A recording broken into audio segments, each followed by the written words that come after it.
No. Mm.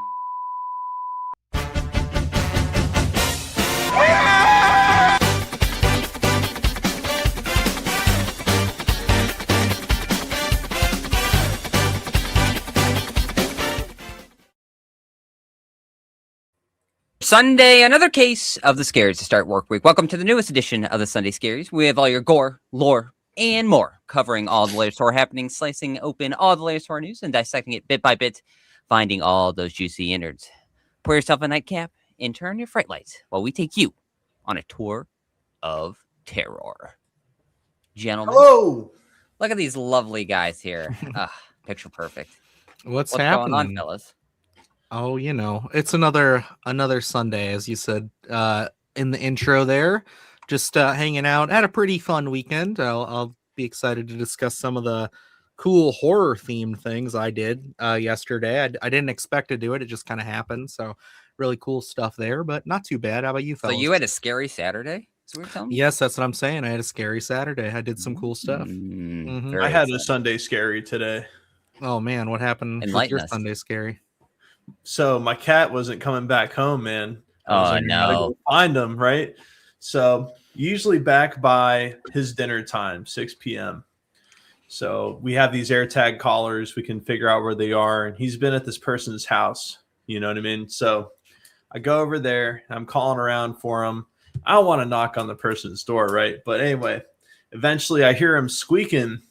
I find out he's like 2 stories high up in a tree, man. So oh no. Yeah, I had to knock on a neighbor's door and ask if I could climb it and stuff. And it was a good time, man. But I couldn't get him. So I had to live that middle class dream of having to call somebody to bring a big ladder over and rescue my cat for me. So that is fantastic. That's my Sunday scary. That happened an hour and a half ago.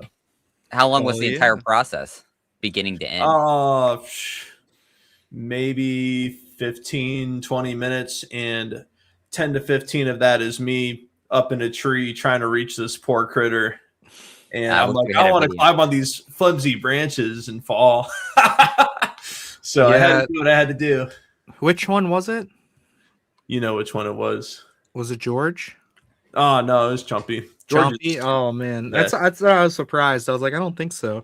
But yeah, no, that makes sense. All right, yeah, because I would say like my go-to with that is always to like when I had my cat actually got in our garage, right? And we had like a little space that he was able to jump up on because I had left a ladder out, not thinking he's going to climb up a ladder. He's a cat, but I'm an idiot, so whatever. And cat jumps up there, gets up on top of the fridge, and then jumps up on the support beams in the garage.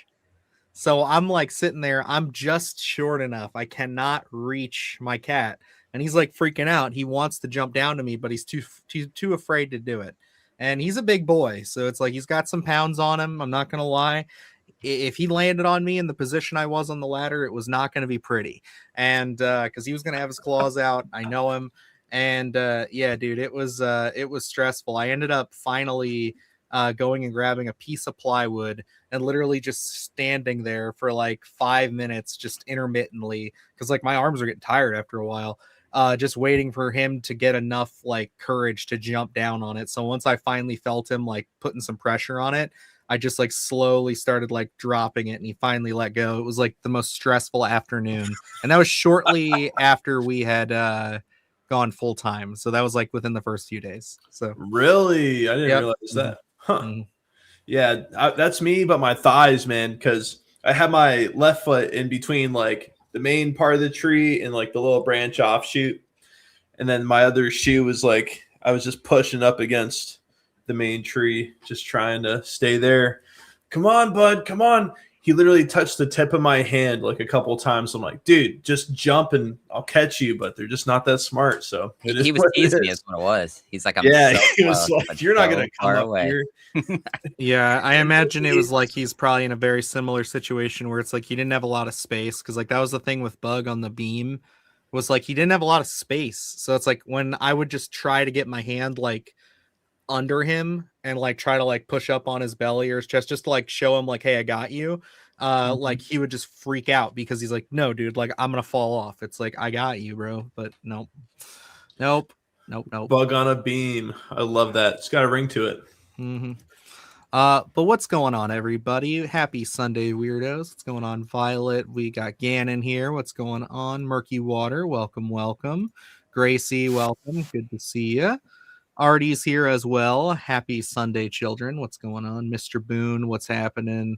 Necro's here as always. And of course, we got a new. Oh, no, I remember this from last week. Yep.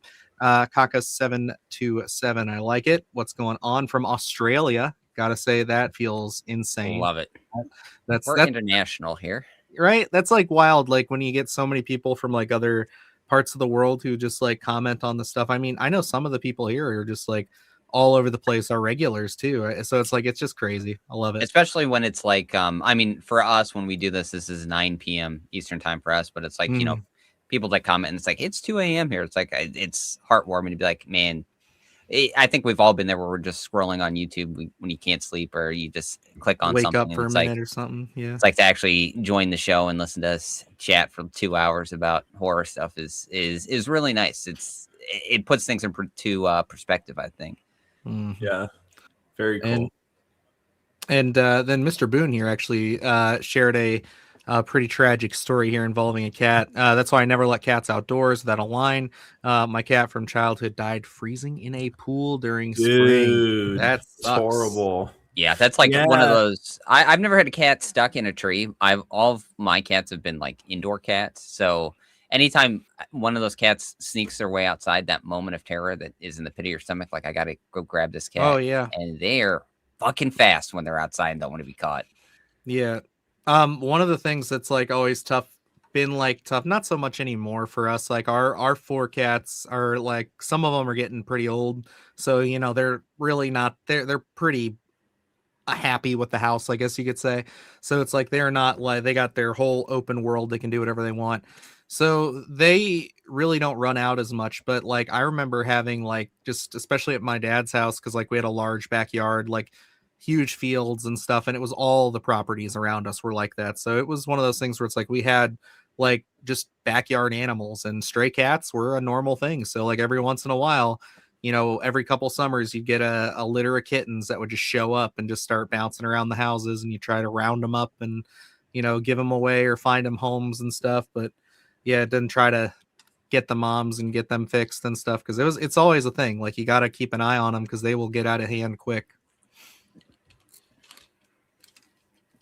Let me see here. I was gonna say that whole episode definitely got me thinking twice about letting them out free reign like that. This is the real Super Bowl. That's what I'm talking about. What's going on, Nicholas? Thank you so much for the donation. Talk about horror news. Who cares about sports? Mama Mayhem, what's happening? Oh, let's see here. Gracie here. My childhood cat got stuck in a tree 3 times. Once was for 2 weeks. Holy crap. He had a tree cutter guy to get her down. Jeez. So how did you guys feed him? Like, and stuff like that? Did he just like catch stuff on his own? And I know that has to be the roughest thing, to be able to see your cat and not be able to do anything. Like, or I wonder, like, absolutely terrifying. Is it a situation where the cat like just keeps going up there, and then like just every time you go to get them out, they just go back up, and it's like they'll eat, but they want to be up there, and it's just like, no, it's dangerous kind of thing. Because I could see some cat being a little mean ass about that. Let's see. Send Help was the grossest Sam Raimi film, and I loved it. Oh, I don't know about the grossest, but it certainly is gross. It's got its moments. I did love it. My dad actually went and saw that this week. Oh, really? Did he love it? Or Yep. Oh, he enjoyed it. Yeah, we were texting about it today. And that moment, if you've seen it, we talk about it a little bit in our review, but don't spoil it. But that one where they make you think something's going to happen, and then oh boy, my gosh, that was like one of those moments where your heart sinks to be like, this film really feels like it is taking a turn. If they had really doubled down on that, I could see this being, I'd be like, that is such a really different feeling Sam Raimi film. I understand why they didn't go there, but it was like, for that moment, they made you believe, and I think they did it. I was bought in from where they were going with it. I love that scene. It's just like she does such a great job of like playing into the whole like Annie Wilkes of the whole thing and her performance, just having that kind of soft unhingedness. Yeah. And like in that moment, yeah, I'm buying it right then and there. Like there's no reason why she wouldn't at this point. You know, the guys obviously can't spoil it, but you know it's like lightly like why would you? You know, crazy movie. Loved it. What's going on, Apollo? Welcome back. Gonna get the cat trained. Yes, we've been able to do that pretty well with ours. Ours have been like they're very spoiled indoor cats, so you know they got a whole bunch of little tricks and things they do. Let's see. I have a scar on my face from a cat jumping on me when I was a kid, walking into the bathroom one night. I don't remember it. Yeah, they'll get you, especially if they're hanging out on top of doors and door frames. What's going on, Erica? How you doing? We are sharing all of our cat stories and experiences because Adrian got his cat stuck in a tree tonight. Not like on purpose, but like it was an accident. I just threw him up there, and luckily he grabbed onto something. Cat in a tree. He did. He put the cat in the tree. A great deal of work for me to do. Get a dog. I have a dog. No more sad stories. Yes, I have a dog. His name is Brody, after Chief Brody from Jaws. I love him. He's a good boy. I thought it was Jason Brody. No. Come on, man. What's going on, Rob? Speaking of Australia, did you guys grab the Lake Mungo special? I have not yet. I want to really bad. Evan flexes on me with it every chance he gets and just talks about how awesome it is, because obviously you guys know he's like the biggest Lake Mungo fan on the internet. So it's like he has only said nice things, and I really want to get it. I know they have like a new version, I think, or it's a version that hasn't come out yet, the $120 version. I don't know exactly what the difference was, but it looks like it comes with a whole bunch of extra stuff. It is like such a great time to be a horror fan, but the worst time for our wallets, because it's like you get a great edition of something, and then a year later, an even better edition comes out, or a comparable edition with just a couple different extras. That Lake Mungo set looks so beautiful. I think that's like one of those must buys. You know, just add it to the list at this point, because there's so many great things coming out lately. That's one I think everyone has to get their hands on. Yeah, I honestly think that like I try not to think about this, but like I think we all just kind of saw the Umbrella Terrifier box set as far as fans go, and we all just bought it, clicked it. You know, it was a steal. It was great, but it was one of those things where like I still dread the day of just knowing that in like 2+ years we're gonna have another one come out with all 4 movies plus like probably the docs and everything in it. It's gonna be a nightmare, and I don't know what I'm gonna do with myself, because it's probably gonna be pretty great if it's anything comparable to the last one. Yeah, I'm hoping the best that I'm hoping for is that they release a very, very nice edition for Terrifier 4. So it's like, you know, if I don't bend to buy the entire box set, then I'll at least be able to have a very nice edition that goes along with that. That would be really nice. Yeah, to have just the option of just being like, yeah, I can have that next to it or there. And I do see them maybe doing something like that, because they do tend to really take care of their fans, it seems like. So let me see. I'm trying to see. Okay, I'm going to pre-orders here. Where is it at? I swear I got it, because I get their emails. Yeah, I get their emails. So I was looking to see if there was that big edition of it. Maybe I'm thinking of something else. But I know they have a lot of good stuff coming out. Like I like Daybreakers, the Toxic Avenger, like complete Toxic Avenger set that gives you every single movie, all in 4K and Blu-ray. I mean, good Lord, guys, like this is. We should honestly like make one of our segments in the coming weeks, maybe just like dedicated to some of the media that's going to be coming out, like physical media of some of the most anticipated releases, just because there's so many nice things that are coming out. And it's like, I know that list, that'll probably take like 30 minutes just to get through them. Mm-hmm. Yeah, I definitely would love to talk some more. It's one of those things too. Like I said, it's just one of those where I can't get my hopes up, because like there's just so many things. Like even on here right now, I really want this Black Sheep collector's edition. Like I love that movie. It's one that I actually have been I guess I don't want to give too much away. I've been dancing around talking about it. It was originally going to be in the practical effects list, but it was one of those things where I felt like maybe it was a little, I should represent some of the bigger boys first to really gain a reputation with the series, see how it does. But since you guys really love that one, there will be more. Obviously, I'm already working on it, and yeah, I'm highly considering including that soon because I love that movie. I still haven't seen it. I always joke with you about it as the Chris Farley film, but it's like it seems very interesting. It's always been on my watch list. I need to break down and actually just sit down and watch it because I know it is available online. So I definitely want to check that one out. It looks really interesting. It looks like it could be a lot of fun. Is it disturbing or is it just kind of tongue in cheek? It's got some pretty rough moments. Like, not gonna lie, it's one of those things where it's got some great body horror. I don't want to give too much away, but like, it's right up there as far as like if transformations go, I will say. Oh, nice. It's got some cool stuff. It's really good. I like it a lot. It's very weird. It's like a black comedy, so it's one of those things where it's not super serious, but it does have some really intense like grimy stuff in there. Yeah, like Smiley says, he's backing me up. Black Sheep is good. So does anyone make like a sweater out of the sheep's wool? I make a lot of stuff out of the sheep's wool, brother. It's there's a lot going on there. Oh. It's awesome, but let me see. Oh, what is this? This is Nicholas. As of right now, I see a $51 version of 85. Yeah, that's what I saw too. I'm gonna have to go back and see. Maybe it's in this email because I get them all the time. So it's like I really want to check that because if there is like a big version of it, then it's kind of like I'd rather go for that because it's like I really love that movie. And that is one that it's like, if I want to get the best version I can, I should get that. You know, it's like you got one of those movies every once in a while that even if it's like something that not everybody loves, it's like that's one that I got to get special. Like one for me. Oh, good Lord. Oh, Razorback. Easy. That was an umbrella as well. That was one of those ones where it's like, yeah, not everybody's clamoring for a Razorback 4K with a t-shirt and everything. I certainly was. Like that was one of my favorite editions. I love having that thing. I love the amount of obscure films that are actually getting like legitimate releases. Like I covered that Freaked, a couple months ago, and I was like, there's no way in hell that's ever going to get like an appropriate release. And then we get a huge box set of it just with like so many extras, the poster and everything like that. And it's like, finally, we're in a space where they're understanding that horror fans really love their obscure horror. And there's so many random films that have been woven into our DNA that it's like, okay, now we actually need actual releases that uncover the behind the scenes stuff, extra interviews, posters, things like that, because there's such a huge audience for that stuff.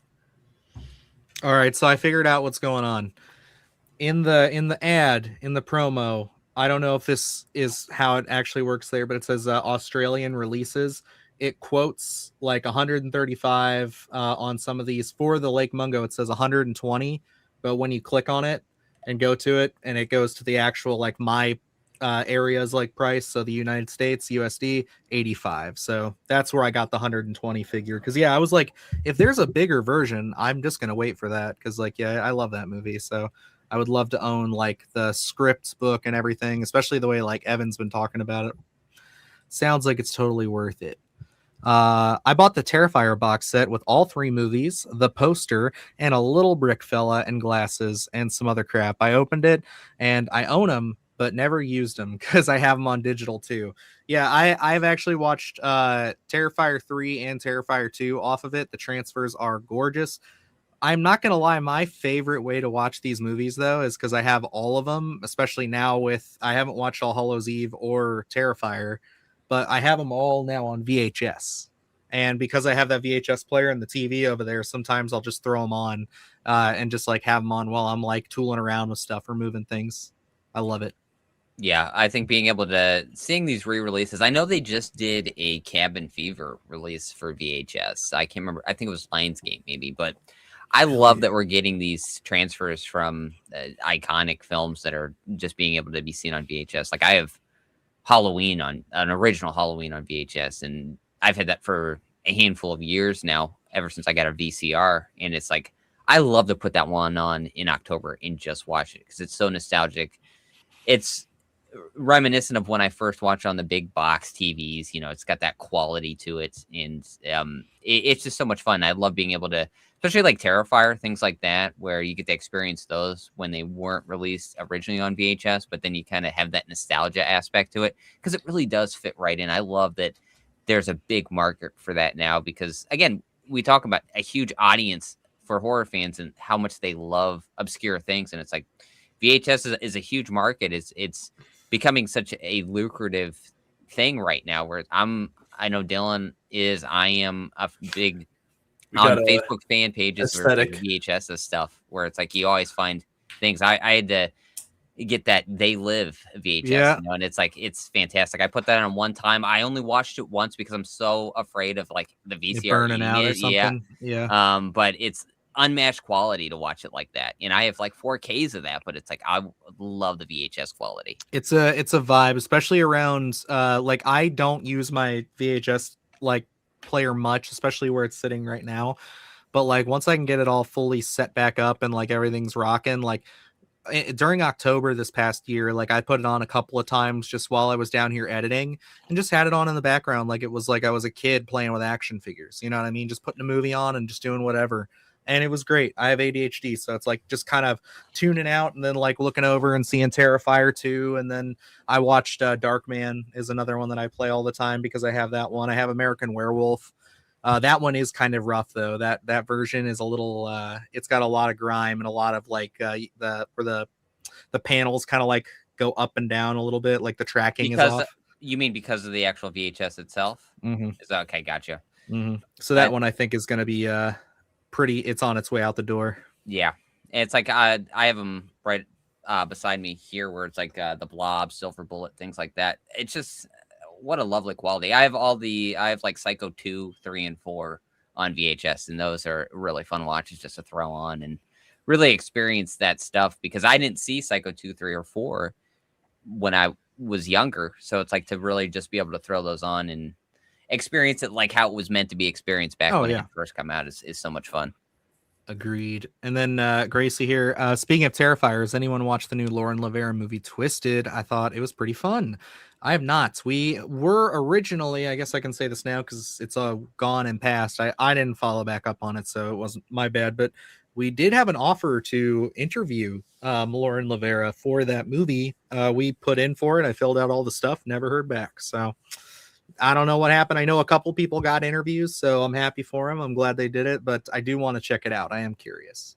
Yeah, I think it looks interesting, especially seeing Lauren Lavera. I mean, obviously we know her from Terrifier, but as her doing other horror properties, it's like you got to show the love when it's out there. So it's like that's something that is certainly on my radar. Hopefully we'll be able to get a review out at some point for that one. If not a proper one on the channel, we'll just follow up here on Sunday Scaries one time once we are able to check that one out.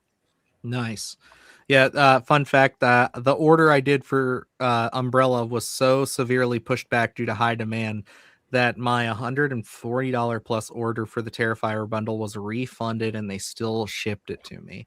Gotta love when that happens. Luke, I feel like you're the luckiest son of a bitch I know when it comes to shit like that just happening because you just know your way around the marketplaces really well. But like just having that where it's like you'll just have something happen, you get a refund and then it still shows up anyway. It's like it's crazy. Like I'm never that lucky. Yeah, I know. I always want my stuff back. It's always such a random thing. I think that was one of the I remember vividly. It's like when Dylan and I were starting the podcast, so it was like, okay, we got to get cameras, we got to get Yeti mics, were the big thing. And we had a start date of when we were going to film or record our first podcast, all that stuff. We ordered our mics at the exact same time. And I was like, okay, it's supposed to be here at this date. And it never showed up. And then I looked on Amazon. I was like totally lost. And so I was like, they refunded me and I had to reorder one. And then forgot all about that second mic. And then like 2 weeks later, just randomly showed up on my doorstep. And I was like, cool, I guess I have an extra mic. You know, every so often things like that'll happen. It's like, oh, very nice. Well, I'm not going to tell anyone about this. So I ended up just with 2 Yeti mics. That's always a fun little thing. Absolutely. Yeah. It's like whenever you can get a little bonus, it always feels pretty good. Would like to know. Amazon has enough money, right? Yeah, so. True.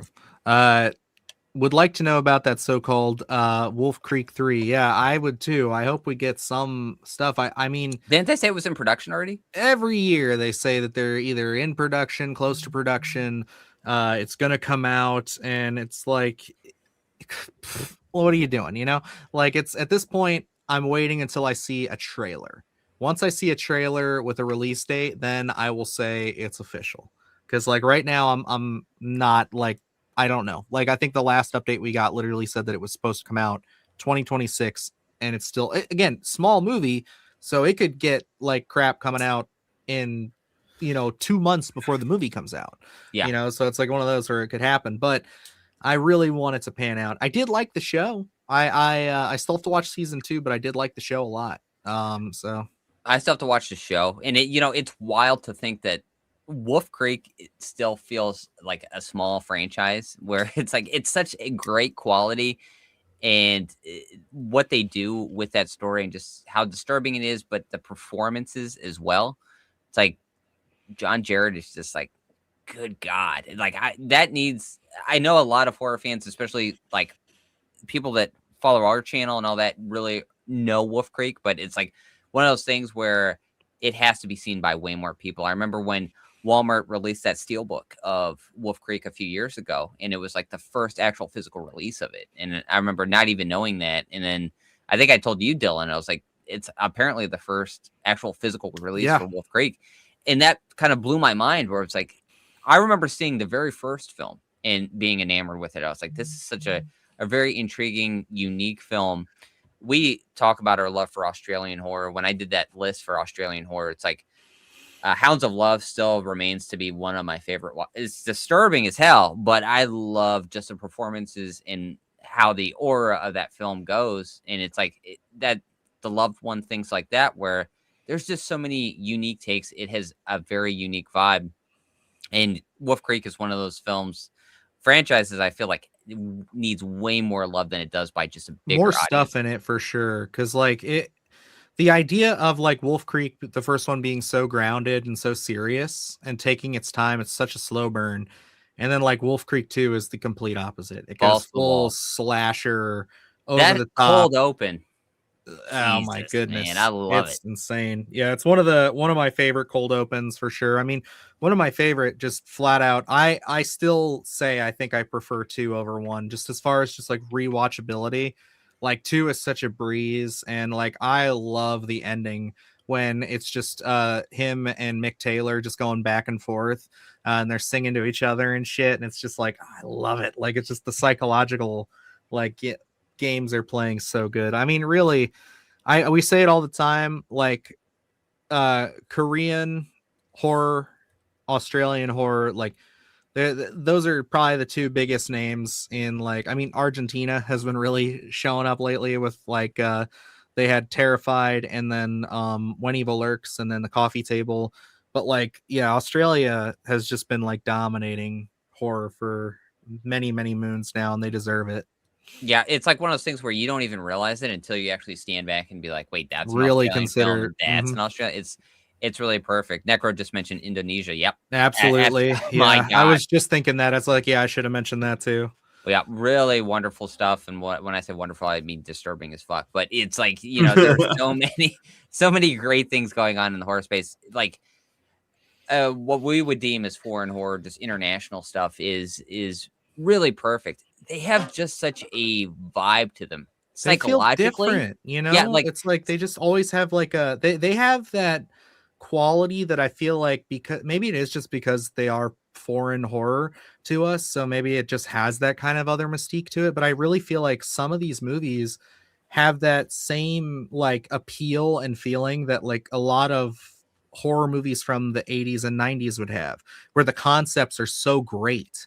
Like they just have these really simple, very creepy concepts, and they just do them so well. Yeah, and like, of course, we have a rundown here of what we're going to get to. Hopefully, we have time to get to it before we get into Scream and everything. But there's a film coming out, Exit 8, that'll be coming out here in April, based off an independent video game, and it's Japanese horror, and that's why it's like that concept I feel like would be a hard task to achieve in terms of the terror aspect of it, but I have so much faith knowing that it's a Japanese film because of the way that they approach the psychological aspects of things and just a lot of great tension buildup when we talk about supernatural vibes to things. So that's why I'm really excited about that. We'll get to that later, but it's like with the way South Korea does it, the way Japan does it in terms of how they build those scares with the supernatural stuff feels way different than like how the United States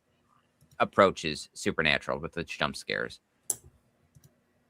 Absolutely. And yeah, I think one of the things I think we should say too, and I do want to catch up with everybody's comments, but because we do have the topics and everything, I do want to mention I did do something fun this weekend that's relevant to the horror space that I wanted to mention real quick. But we do have also the Mortuaries Assistant. Isn't that we get to review that this week? Yep. So that one's coming up. That's another video game adaptation. I know that one because I just saw that you guys were discussing Exit 8.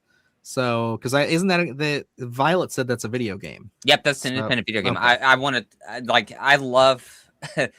We'll get into it, but like that is something that is like I fall asleep to video game playthroughs that because of my wife. But yeah, it's like nice. I was so excited to see that trailer come out. To be honest, so it's like Again, we'll get into it, but I'm excited when we've talked about Iron Lung and everything like that. It's just a very interesting space that we're going to be in with independent video games being adapted to horror films, actually, which is way sooner than I thought it was. The ball was going to be rolling on this thing. Hell yeah. I love hearing it. But yeah, so there was a little event this weekend. I honestly had no plans to do anything fun like this. It was just my wife was going to hang out with one of her friends. And they were just going to go, she's one of her friends getting married. So she wanted to go dress shopping with her or whatever. They had plans to do this, but then fell behind a little bit. So my wife ended up tagging along with us because I was just putzing around and I saw on Facebook that we had a little thing going on near us called the Acronomicon. Have you heard of this, Luke? No. So it is basically like the Akron Comic-Con or just a Comic-Con, but for all horror fans. It's all horror stuff. Like Tony Moran was there and a bunch of people. It was a little steep to get in. I'm not going to lie. I paid $15 for both me and the wife each. And Atticus was $5. But man, we had a good time. We walked around. We saw a bunch of great vendors, lots of great horror stuff. I didn't pick anything up because, like I said, just been, trying to be a good boy on the finances lately. Wait till we start making some bigger moves with some of these newer videos. And I just was like, just in my element, just enjoyed it. Just seeing horror fans walking around, lots of small productions. I even saw some people there who had channels who I'd never heard of, just from like PA and stuff. And I talked to them, got their cards and subscribed to their channels. So it's like just really cool stuff. And it was just fun. Lots of good things. Where was it at? It was over in Cuyahoga Falls. It was at the That's really cool, dude.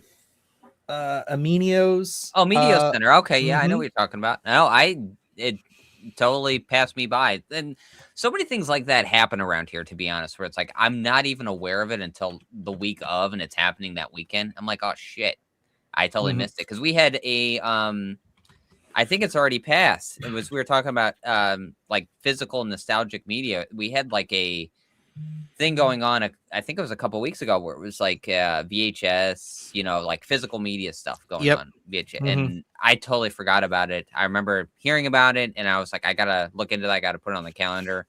I even knew the date at the time, and then totally forgot and thought about it earlier this week. I was like, yep, that's already passed. Yeah, it was really a nice time. I mean, we saw all kinds of stuff. My son.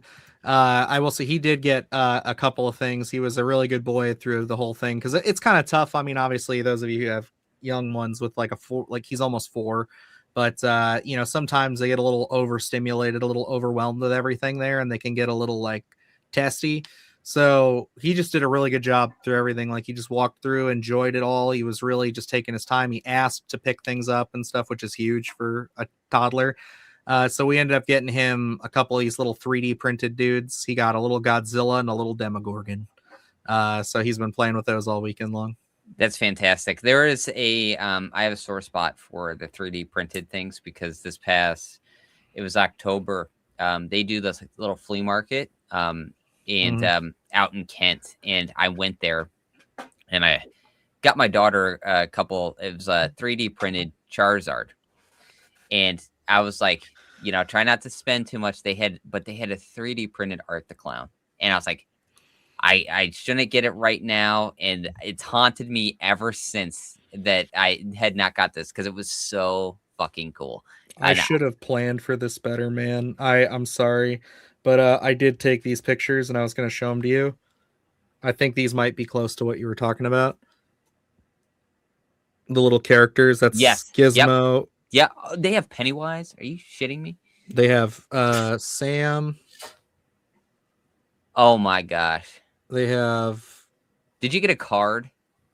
Oh god, the one that I'm talking about, like the 3D printed one, didn't even have the sunflower glasses, but that is an absolute must. They did a great job. I have cards and stuff for a couple of them, but like, I can do you one better. My buddy Josh that I used to work with, he loves 3D printing, and he's been doing it now for like about a year almost, and he's kicking ass, and he just started doing new stuff. So I can see if he can maybe find those designs, and if we buy them and pay him for the filament, he'll just do it for us, and then he can probably print them. So that'd be fantastic. Like Art the Clown has been on my, obviously anything Art the Clown's on my want list, but Sam also looks fantastic.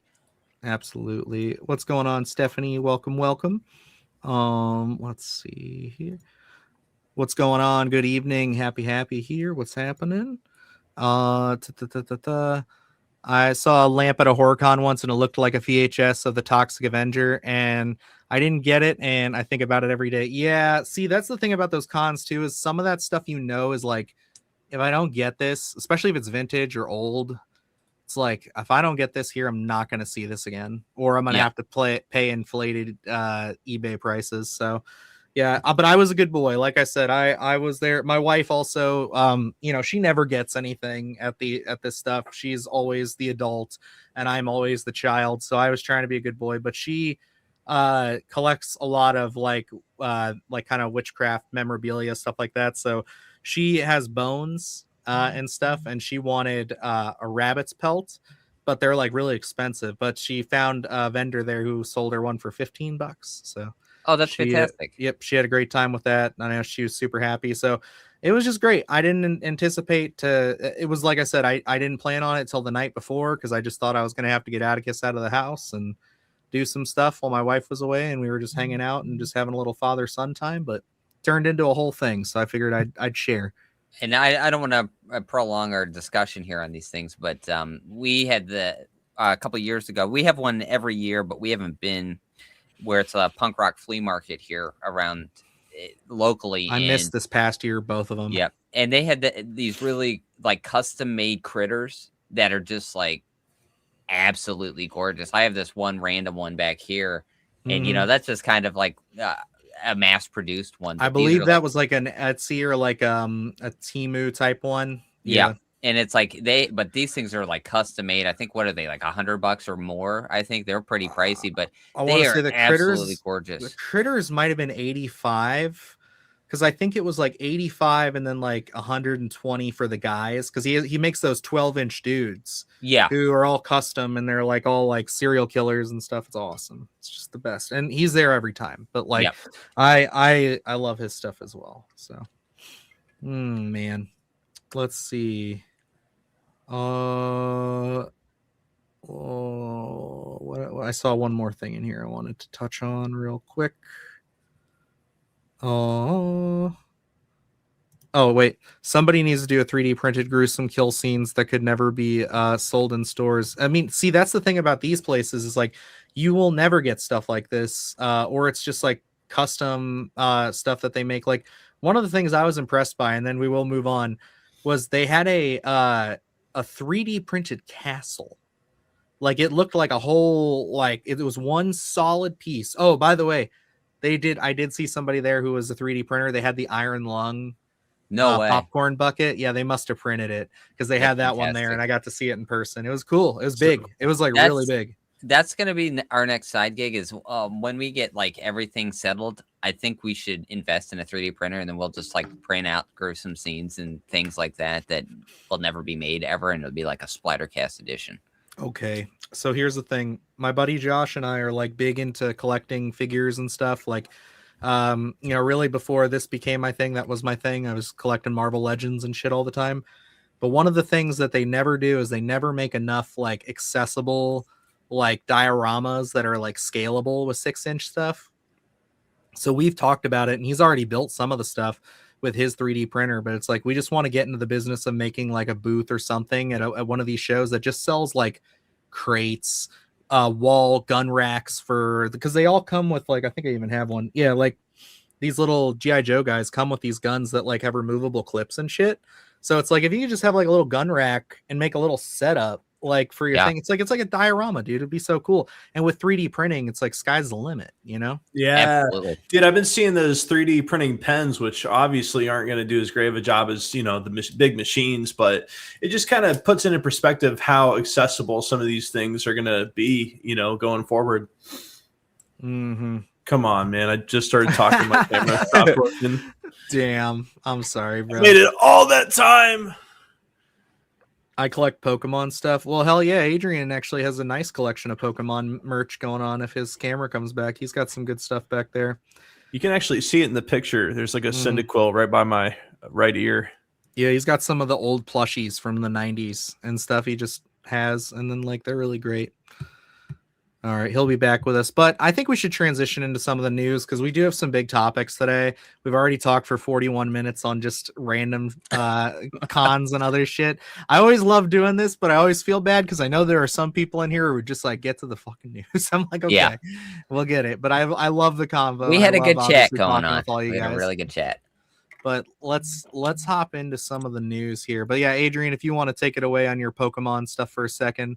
Just mention a couple of those if you want. I know your camera cut you off. Every time I'm in the mall and I see a kiosk and they're selling whether it's real or fake Pokemon plushes, I'm always keeping my eye out for it.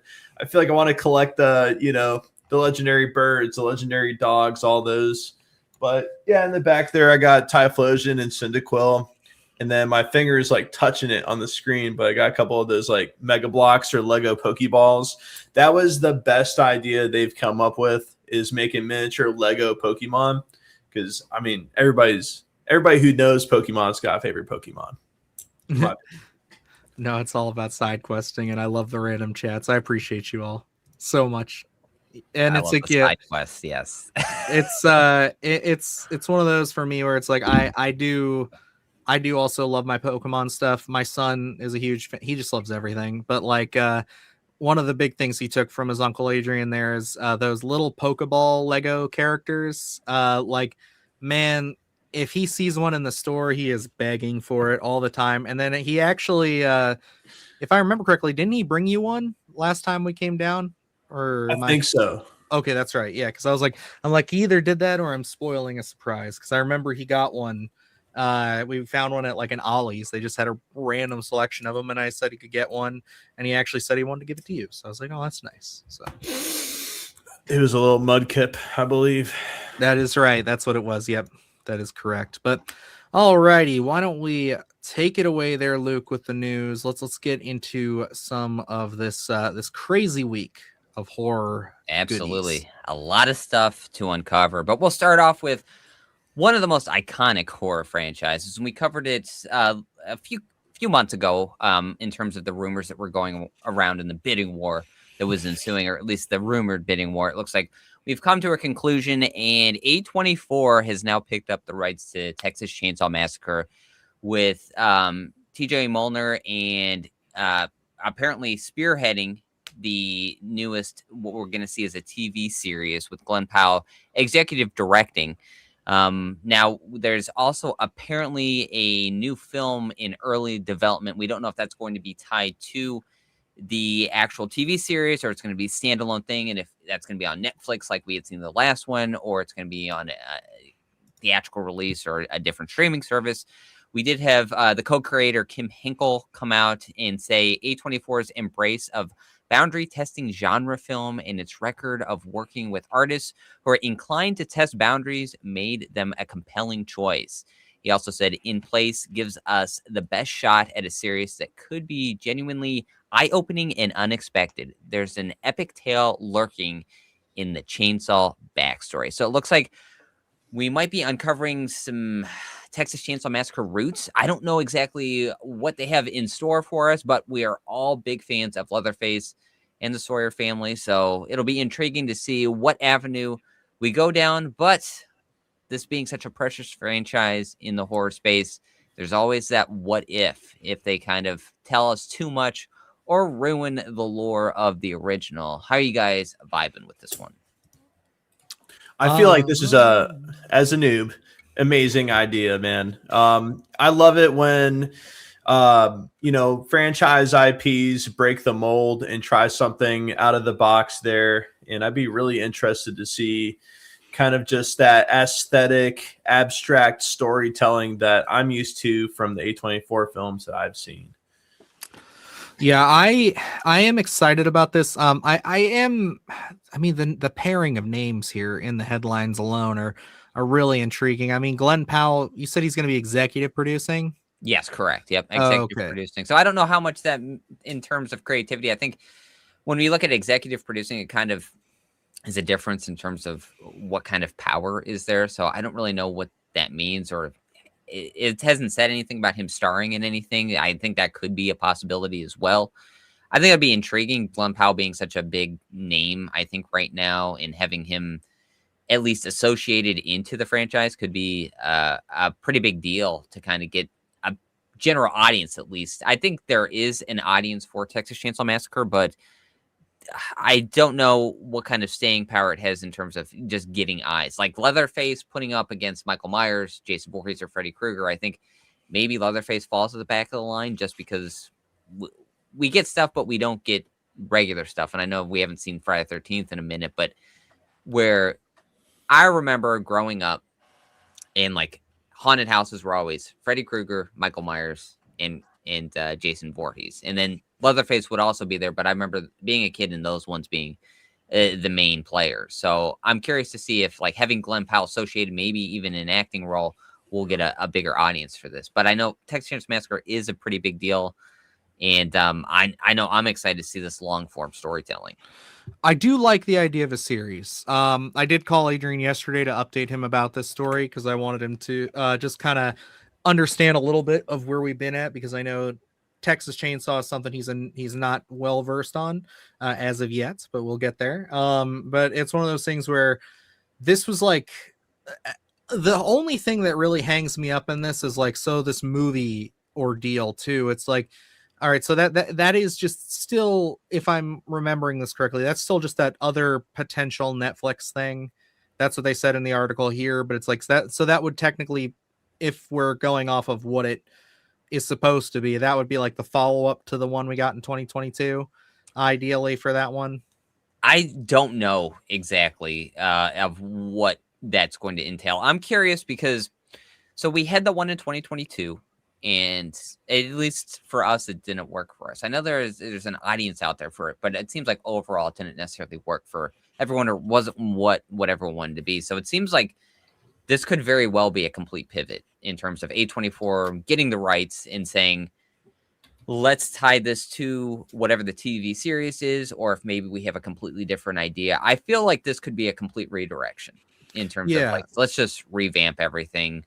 It wasn't what we wanted it to be. Leatherface wasn't what we thought it was going to be either. So let's just ignore it and chart our new course, I guess, and see what we can do there. Because I think when you look at Texas Chainsaw Massacre and what has been set, there is a lot of lore you can play with in what you can do. And I think that's when you look at a TV series, we don't really know what that's going to look like, what they're going to focus on. Is it going to be Leatherface heavy, or is it going to be a completely different character? And I think that's what really opens up. Same thing with Crystal Lake, where it's like, how much is Jason Voorhees going to be a big player in that? We could be opening up that universe and everything like that. So I think that's what I think the only concerning part is how muddled Crystal Lake has been with A24.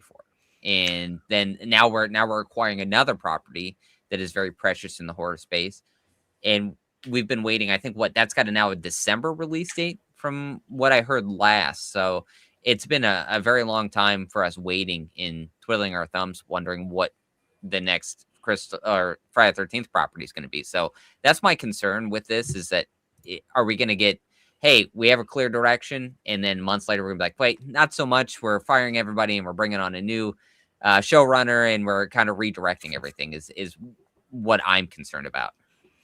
No, I get you. Yeah, it's going to be interesting to see how that goes about, because like how successful is A24's other television properties? I know they have like Euphoria, but I don't know what else they produce for television, because like that's what I would want to see to get a better hands on it. Because yeah, it's like Friday the 13th is just a cursed franchise, so it's like, but if we really look at it, not like Texas Chainsaw Massacre has really been knocking out of the park again and again and again. So it is one of those things where we've just kind of been like, what has it been? The last 3 movies have been separate reboots.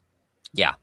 So that's where it's like a lot of these franchises just seem like they cannot get it together. So it's been just like one thing after another. So it's like, I'm glad that it seems like we're actually saying that this is a franchise that we want to put on a pedestal. We want to focus on. We know there's an audience for it, and we want to bring a new audience to it, bring a new story to it. And I feel like at least what they had come out and said, and I know it's easy to just kind of get a valuable quote from somebody, but it's like, it seems like this is going to be something of importance. At least that's what I'm hoping for, because when you look at how pivotal Texas Chainsaw Massacre has been, and Glenn Powell talks about it, he released a couple statements as well about how that was such a big film for him, and him growing up, and how it is pretty precious to him. So it seems like everyone involved has a dog in the fight, so to speak, and how they really want to do something with this, and are aware of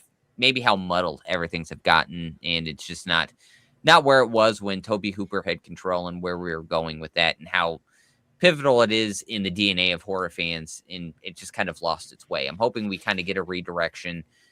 And again, there's so much story to tell, and where you cannot mess with the initial lore and maybe just sprinkle that in.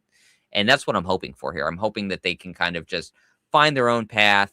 We can see Leatherface. I don't need them to kind of deep dive into the backstory and unveil every nook and cranny of lore behind it to make it not as mysterious and to ruin the mystique of what we get with the original Texas Chainsaw Massacre. But, you know, I think there was a talking point to bring Chop Top back, you know, and be like, hey, we can do something there, because we have established some interesting characters that, you know, are one-off. So I think, you know, you could really do a lot with this franchise and that's one of my hopes, is that they know the importance of it, so they know the mileage they can get out of it, and not it's just like, we're going to do something very vanilla. I mean, we just watched Strangers Chapter 3, and we talked about how kind of cookie cutter that was. So it's like, you know, when you establish this lore and a great franchise, you can really do something really interesting with it. Yeah, that's hilarious. Yeah, because Strangers, man, what a mess. I honestly forgot that was this week. I really did. It was one of those things where it's like we watched it on Wednesday, and it was like it just felt like ages ago already. It was a blur. I think I watched it Tuesday morning, maybe. That's right. Maybe it was Tuesday, but geez, it broke my brain. Yeah, but I did want to shout out Erica next Sunday. Happy birthday! So happy early birthday! Happy birthday, Erica, early. Yes, the greatest mod around.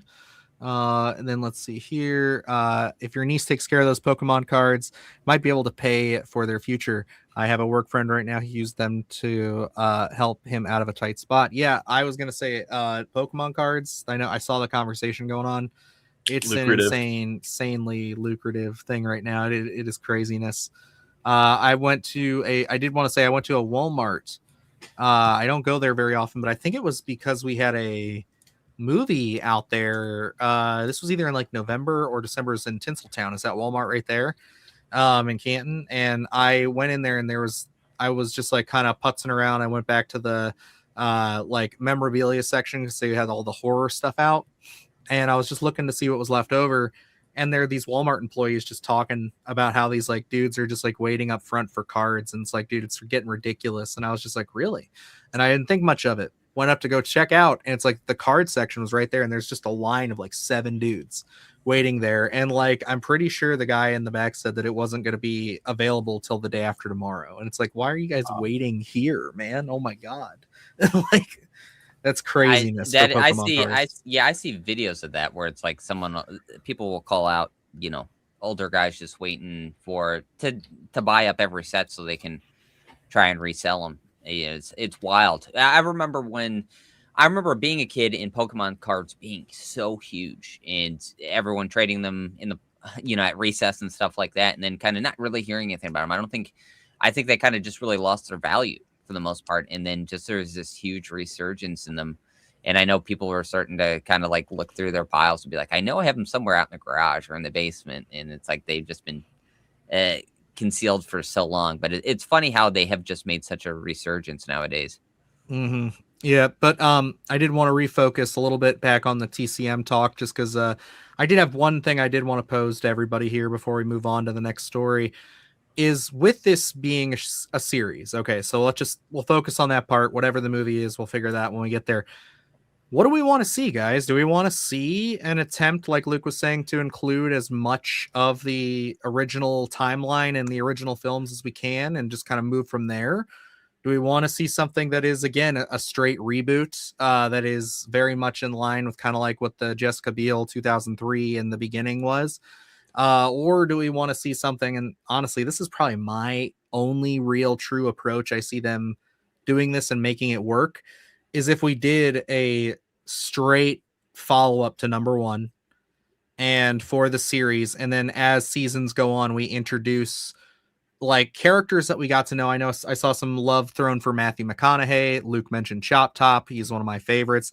If we could introduce those characters as seasons go on and kind of like fill out the Sawyer family, that'd be really exciting to me. I think if that's kind of the touch and the love that I think this franchise really needs, because if you can get the casting right and you can really make this a family affair and have this be like a not just a Leatherface movie, but make this the Sawyer family show, I think that's a recipe for success. I think you're going to make a whole lot of more fans of these little weird characters like the Hitchhiker and Chop Top and all that. Like, we could really open the door for a lot of stuff there.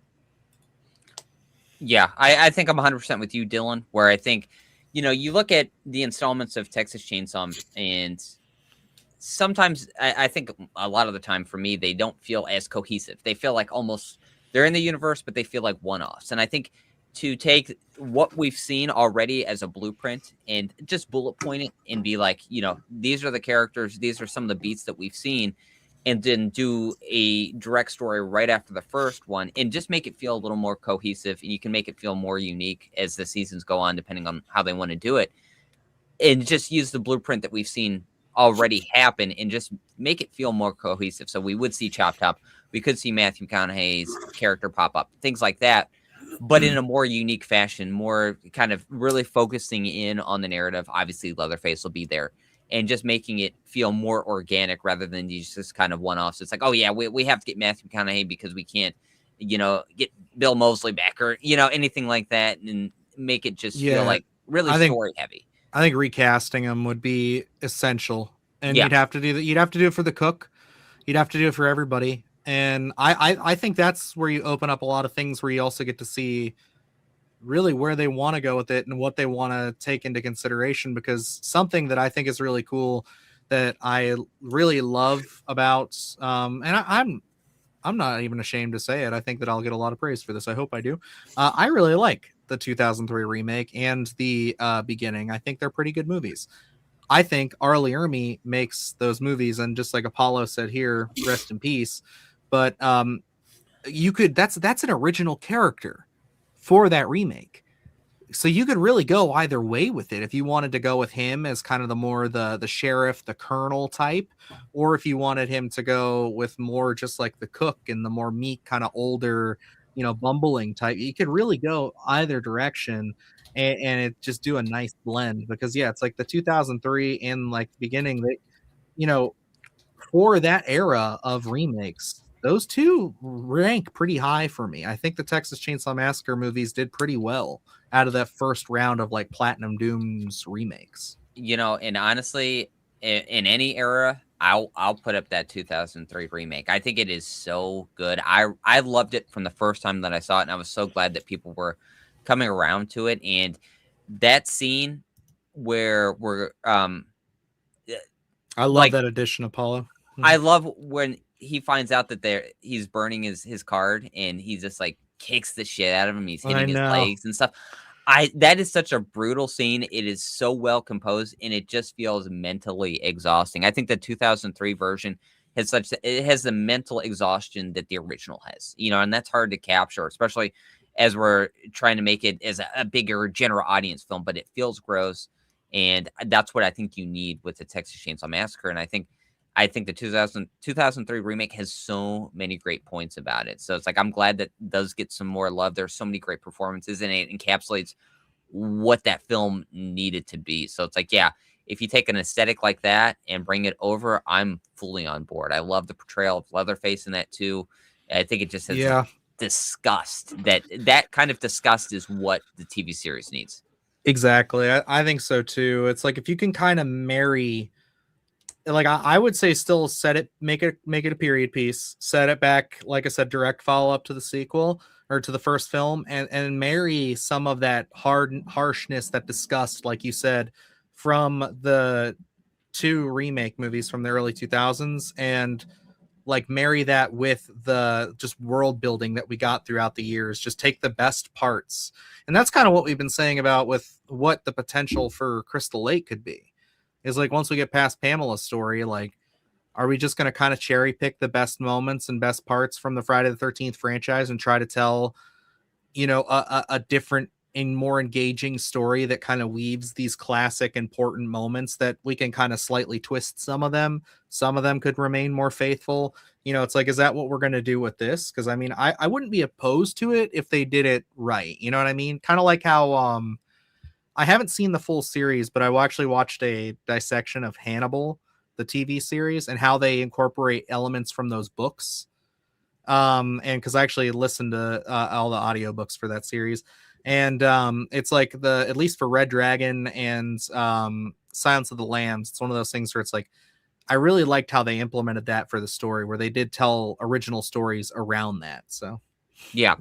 And a quick question for you guys, like, especially like as we're getting the TV series, let's say they start opening up characters and then they start doing offshoots as films, actual theatrical releases for Texas Chainsaw Massacre. Would you guys be open to, like, if they build these characters with a Texas Chainsaw Massacre film, whatever it could be, without Leatherface in it, in terms of like, if they build a character, do you think Leatherface has to be in anything, regardless of, you know, if we're in season 3 or something?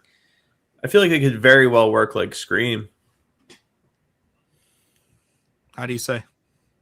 Because like Scream's like, you know, the Ghostface is an idea. You know, they just get the Ghostface costume, get a knife, and I mean, obviously, you know, before we get into Scream too much, those killers all follow a formula. No, you can't do that with this. You can't do that with this at all. I'm sorry. Leatherface is an established character. You couldn't, like, he's an actual like person. Like, there's a lot of attributes to him beyond just him wearing the fleshy mask that make him what he is. So it's one of those things where it's like, I think if you're going to do this, it's like, you would, if you wanted to go that route, Luke, you'd have to prioritize making this show and really reframing the entire focus of what the Texas Chainsaw Massacre movies have been. And that is essentially just take it away from just Leatherface being the star. Like, he can be the big showstopper at times, but we need people to be as excited about the hitchhiker, about the cook, about Grandpa, about everybody as they would be on like a great show like Game of Thrones or something with all these different characters. I think more like Yellowstone would be more appropriate, where it's just people just getting one up on each other.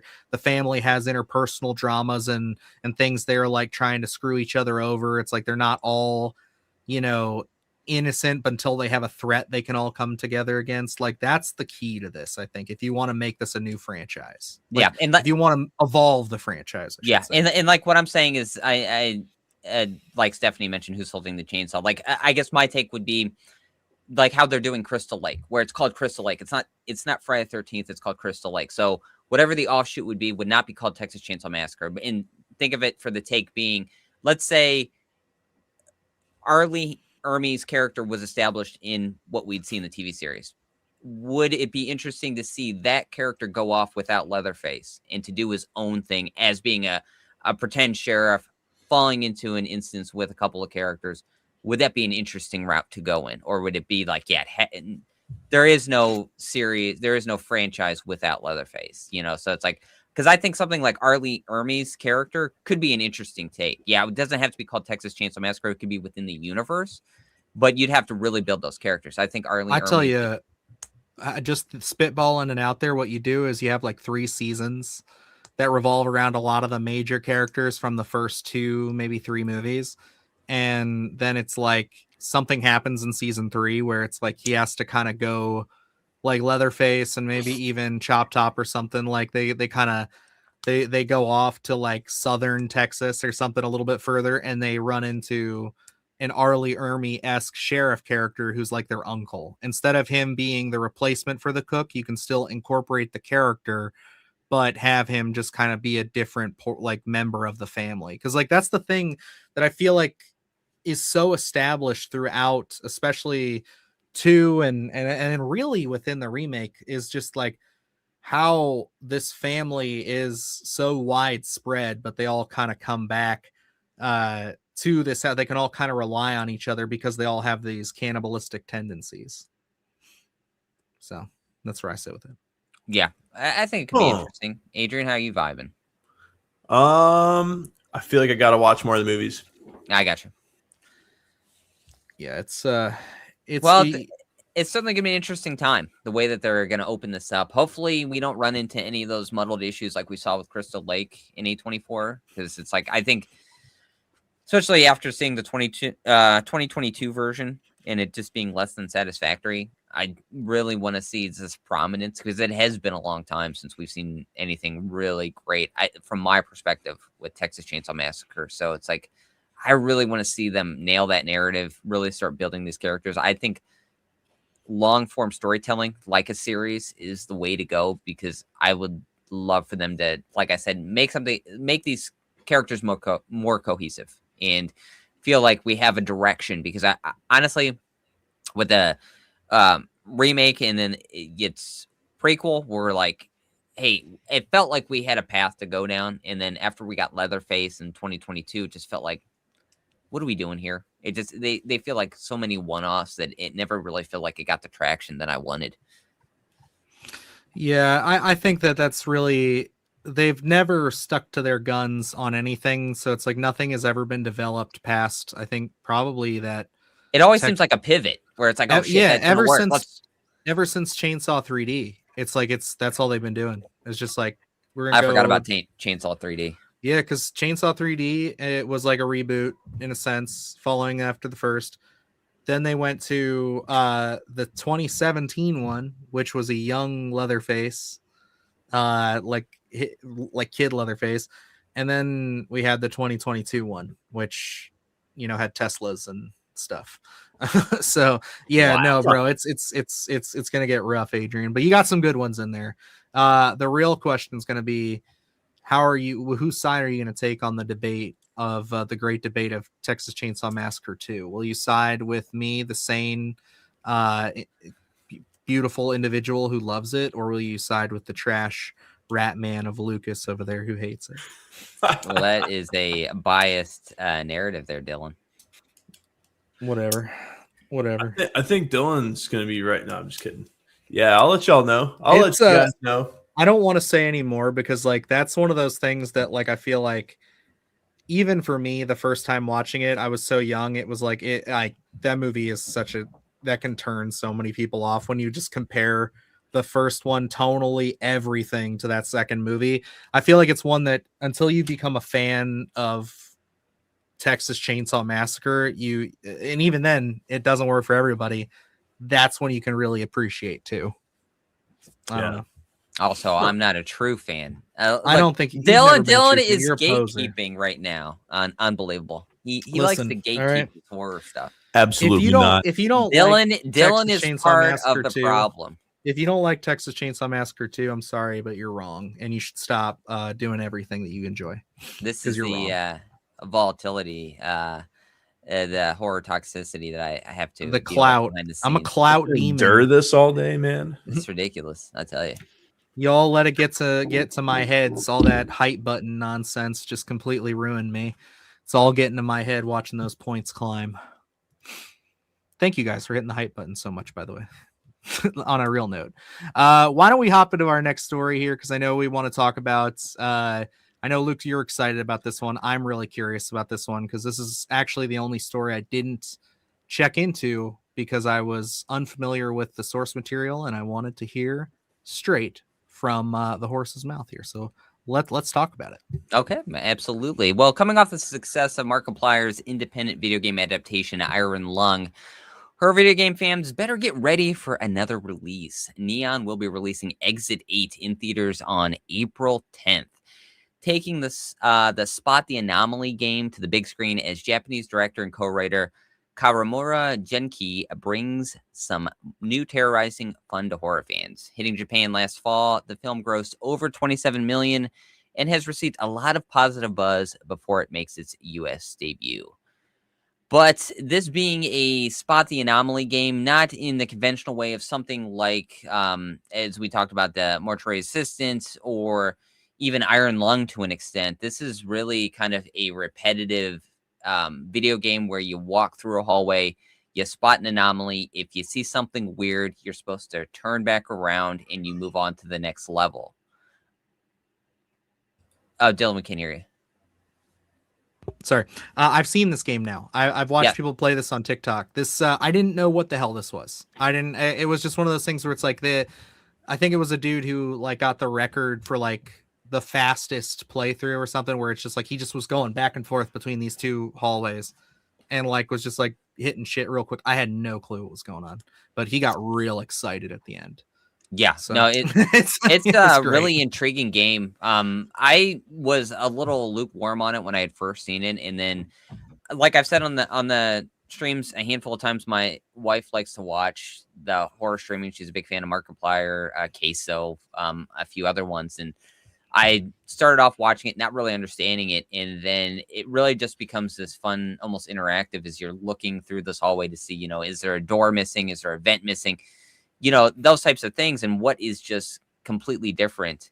And I thought it was rather intriguing just to see what they can implement, because it's not like straight horror, and that was my concern with this. It's like more of just a fun, it seems more like a psychological game. Yeah, kind of like it would be like if you went with it, you'd have to go with like it's all mind games and tricks of the everything. Kind of like how almost like a faster version of Skinamarink in a sense, where it's like the windows are leaving and stuff like it has to be really you don't understand what's going on, like you don't know what the horror is yet. Yeah, and that's where it's like that's why I wasn't sure how this was going to really be able to be translated. But this is a Japanese film, and it's just like when it comes to psychological aspects, because they had talked to the director and he talked about the vibe that they're doing is going to be more akin to the Divine Comedy by Dante in terms of like purgatory, things like that, and what they're going to be implementing. Because like I said, it's not really horror heavy. It is weird in terms of the anomalies. They do kind of some really obscure, weird things at times. So this one certainly has my attention. I thought the trailer was really intriguing of what they're going to do, because they seem like they're leaning way more on horror stuff than the video game actually does. In Japan, really having that great buildup of tension and stuff, I think it could be really interesting. I think in terms of to make this work, they have all the right pieces. And one of the things I want to bring up to you guys is that I did see a little 5-minute interview with the director in terms of they were talking. It's on a channel called The Upcoming. and they asked him, how filming went and everything like that, because he said that it was a really unique experience because what they did, he wasn't sure how it was going to be able to be translated. So what they did was they filmed a scene, they went back, they edited that scene, and if it didn't work, they talked about it and say what would work, and they went back and refilmed it and edited it until they felt that it did actually work. So that's how the process went in filming, which is really unusual. That's very strange, but I kind of see. I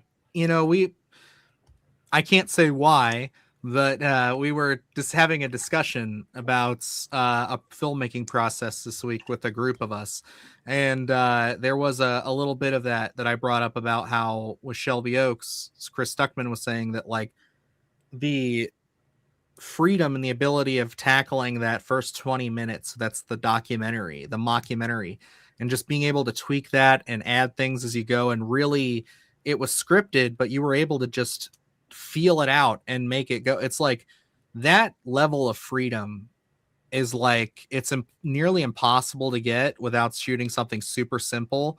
But like, I mean, it really pays off because I think everybody agrees, whether you like that movie or not, those first 20 minutes are really solid and everybody was really hooked. And I think that just shows because you got to, like you said, they were kind of doing with this.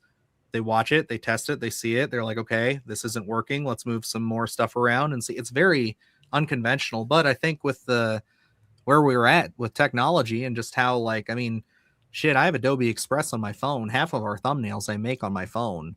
Like, just because I like the setup now, I'm used to it. And it's like, it's one of those things where it's like, it's getting really weird how like you're just able to kind of edit and export and get results so quickly that you kind of have that luxury.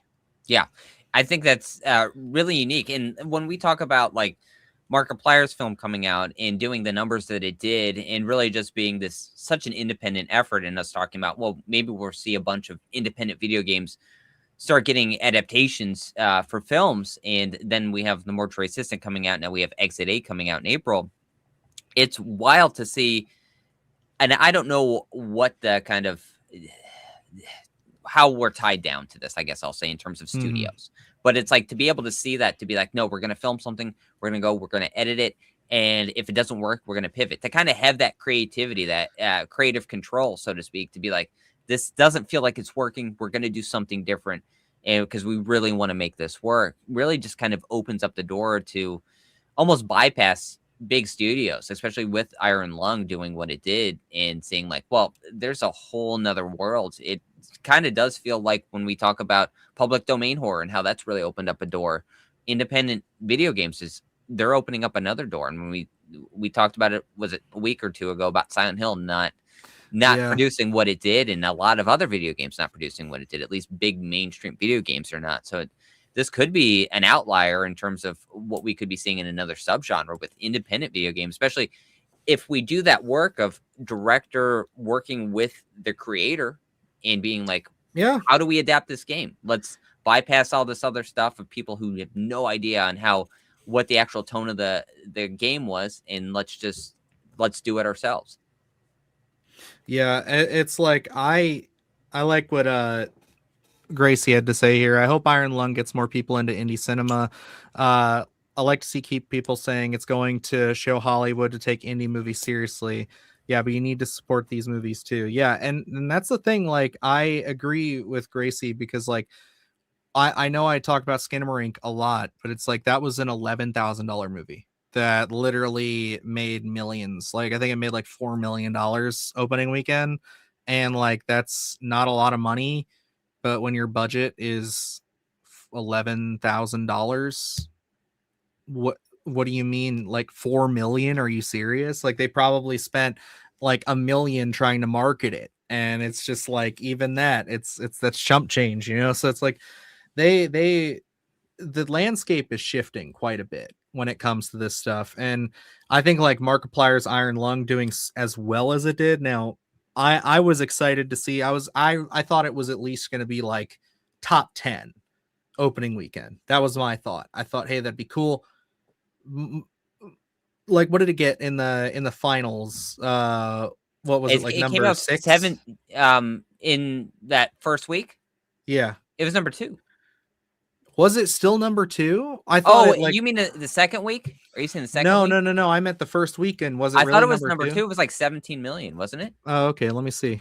I thought it was number 2 at the box office. It was Send Help. That's right. Yeah. Okay, you're right. I'm getting all things messed up here, but yeah. Okay, yeah, I see it now. Yep, you're right. It did that, and then just this past weekend, it made another 6 million. So that's damn good. I mean, considering what was it, 3 million was reported, I think. So it was about 3 to 4 million, but yeah, either as way, far as I know, there's still no number. But yeah, it's like that's the thing.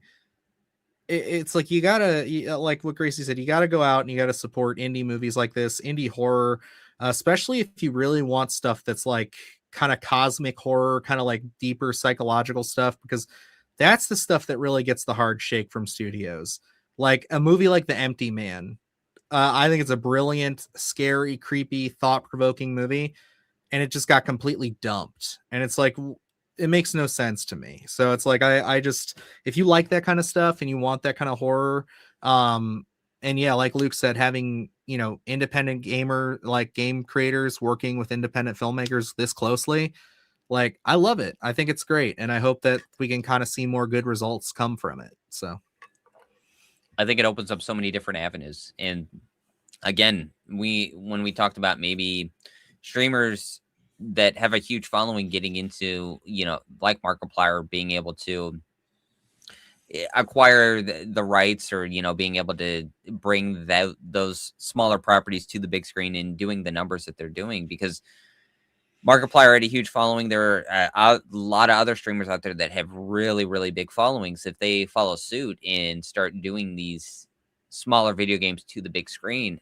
it's going to open up so many doors. And you could even see, depending on how you feel about it, bigger studios trying to acquire these these smaller independent video game properties. Because it's like, I don't know how you feel about it, but like the Mortuary Assistant, we haven't watched it yet. At least I haven't watched it yet, so I don't know the quality of it. But certainly, I've seen the playthroughs of it, and I'm intrigued by it.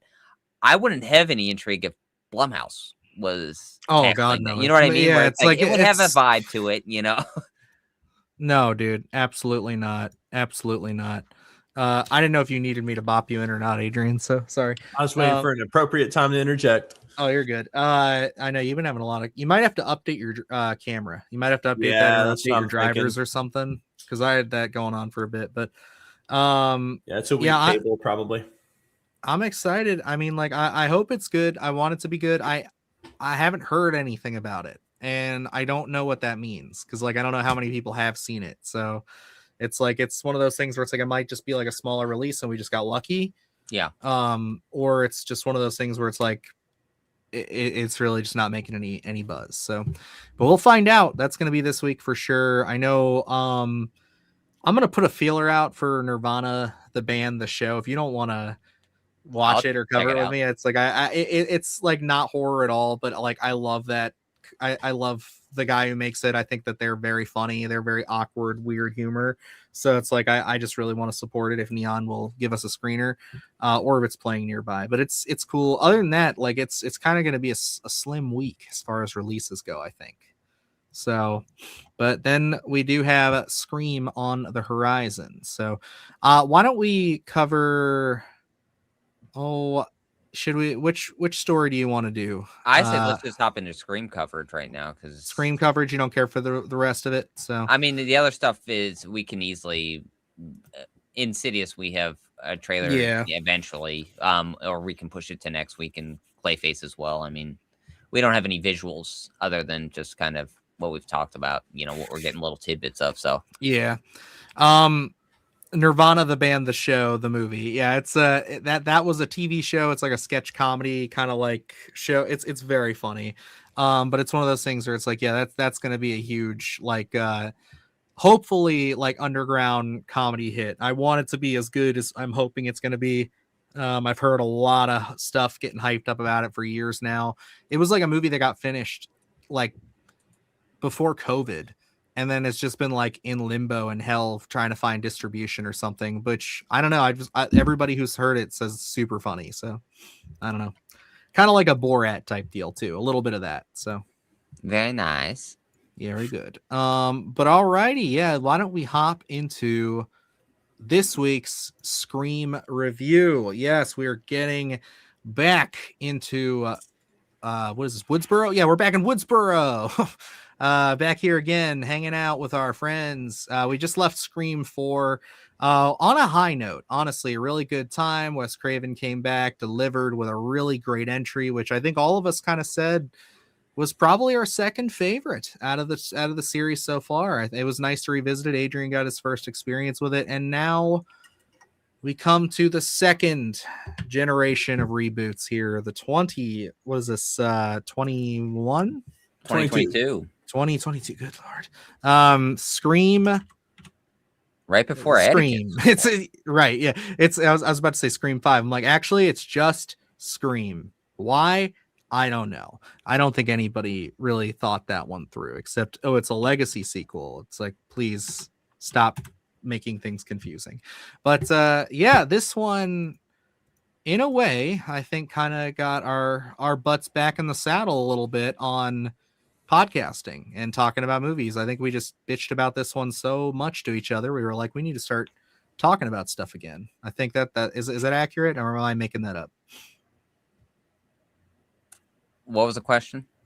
I said this is the movie. This is the movie that kind of got us like almost. It's like the precursor to us getting back into Splattercast, like actually rebooting. We were like talking about how frustrated we were with this one. Yeah, this happened. So I actually looked it up. We actually saw this on a Thursday, which would have been, I believe, January 13th. And that was like right before us really talking about doing the podcast again. So we kind of just missed out. That was a month before Atticus was born. So yep. So yeah. And this was a discussion we had where it's just like, this one did not hit for us. So yeah, I think we were just talking about it so much that we were just like that's what kind of sparked a little bit of that the juices to return back. So yeah, in a lot of ways we owe a lot to this movie and a lot of nothing. But I know you guys don't want to hear our thoughts. We bitch about this every couple of years when a new Scream movie comes out. So Adrian, you're the newcomer. You have the floor here, sir. I want to know what your thoughts are just coming out of Scream 5. Considering, again, this is like your first time going through all of these. You've seen everything a lot closer together. Maybe you had a bit of a different experience. What are your thoughts? Yeah, going into this, I thought that it was going to be a worse experience than it ended up being for me. I'll get into how I actually felt in that regard later, but I just wanted to say the intro, I had mixed feelings on. It kind of, it was interesting how she wasn't exactly just like watching a movie of somebody getting murdered. Like it was actually like her friend getting murdered, and then she almost got murdered too. Actually, no, her friend didn't get murdered at all. She got stabbed. She survived it, went to the hospital. That was interesting. I definitely didn't expect that. I didn't know where it was going at that time, but yeah, we got introduced to all these new characters, which I kind of want to look this up real quick so I don't get their names wrong this time. But yes, Jenny Ortega as Tara Carpenter, and then of course Melissa Barrera as Samantha Carpenter. They were pretty interesting characters, I would say. I would say that Jenny Ortega, I feel like she did a better job. For some reason, Samantha Carpenter, kind of like our Sidney Prescott, if you want to look at it that way. I don't know. Her performance was just kind of monotone to me, which I get it, because if she is descended down from Billy Loomis, and if psychopathia is hereditary, then yeah, I could see like why that kind of like dead, emotionless stares in her eyes, But I mean, I don't know. Maybe I'm nitpicking. Anyway, I kind of felt like the movie, all in all, was I don't want to say it dragged, but I was just having a hard time relating to it, kind of getting into it. I was, it just wasn't really gripping me quite like the other ones have. And, maybe that's just because we moved on from the old squad, and then they show up halfway through the movie. And at this point, I'm kind of like, well, I was already making my bed with this new batch of characters. It's cool that we have our legacy characters, though. And then they kill off Dewey, bro. Come on, man. And dude, man, they found him at the trailer. He didn't want to go. They pulled him out, and it was almost like the way they were talking to him. I was like, you guys, do you know who you're talking to? Don't be rude to this man. When they get to the hospital, he's like trying to help them go out, and he's like, I gotta go back and save you guys. I'm like, dude, how many times have you been stabbed at this point? How many more stabs you got left in you? And then, yeah, he didn't have any stabs left in him. So that was a bummer. But anyway, going forward, I don't know, man. It gave me kind of a lukewarm vibe. I would say that the movie was very mid. I wouldn't go as far as to call it bad. Though my fiance and I were kind of chuckling at some of the writing decisions. The flow is very strange too. Sometimes it's sped up, sometimes it's slowed down. It was different, man. It just felt very different. Dylan, you're dropping. Damn, every time I do that just because I don't want to in case I'm reacting or something. I don't want my voice to come through when someone's talking. I do the same thing. I'm having some burps come up. I'm like, yeah, it's one of those to me, man. This was probably my favorite of all of your reviews so far. This was great. The emotional high of you saying don't talk to my man Dewey like that. Show some respect. Absolutely. Seriously, dude. I felt the same way when Off Topic Master Chief came back in Halo 4 and he had been gone for so long and he had saved humanity and they were like, get in line, Spartan, and all this stuff. It's like, dude, you know who you're talking to? Yeah, come on now. Oh, Series Messiah, if you will.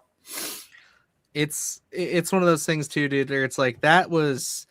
I mean, regardless of whether we like the movie or not, I think that was always going to be a sore spot for Luke and myself because we do love that character. And I think most Scream fans would say it sucks, but it is one of those things where it's for us also to not vibe with the movie and then kill such a pivotal, lovable character like that, who really, he just got the Han Solo treatment.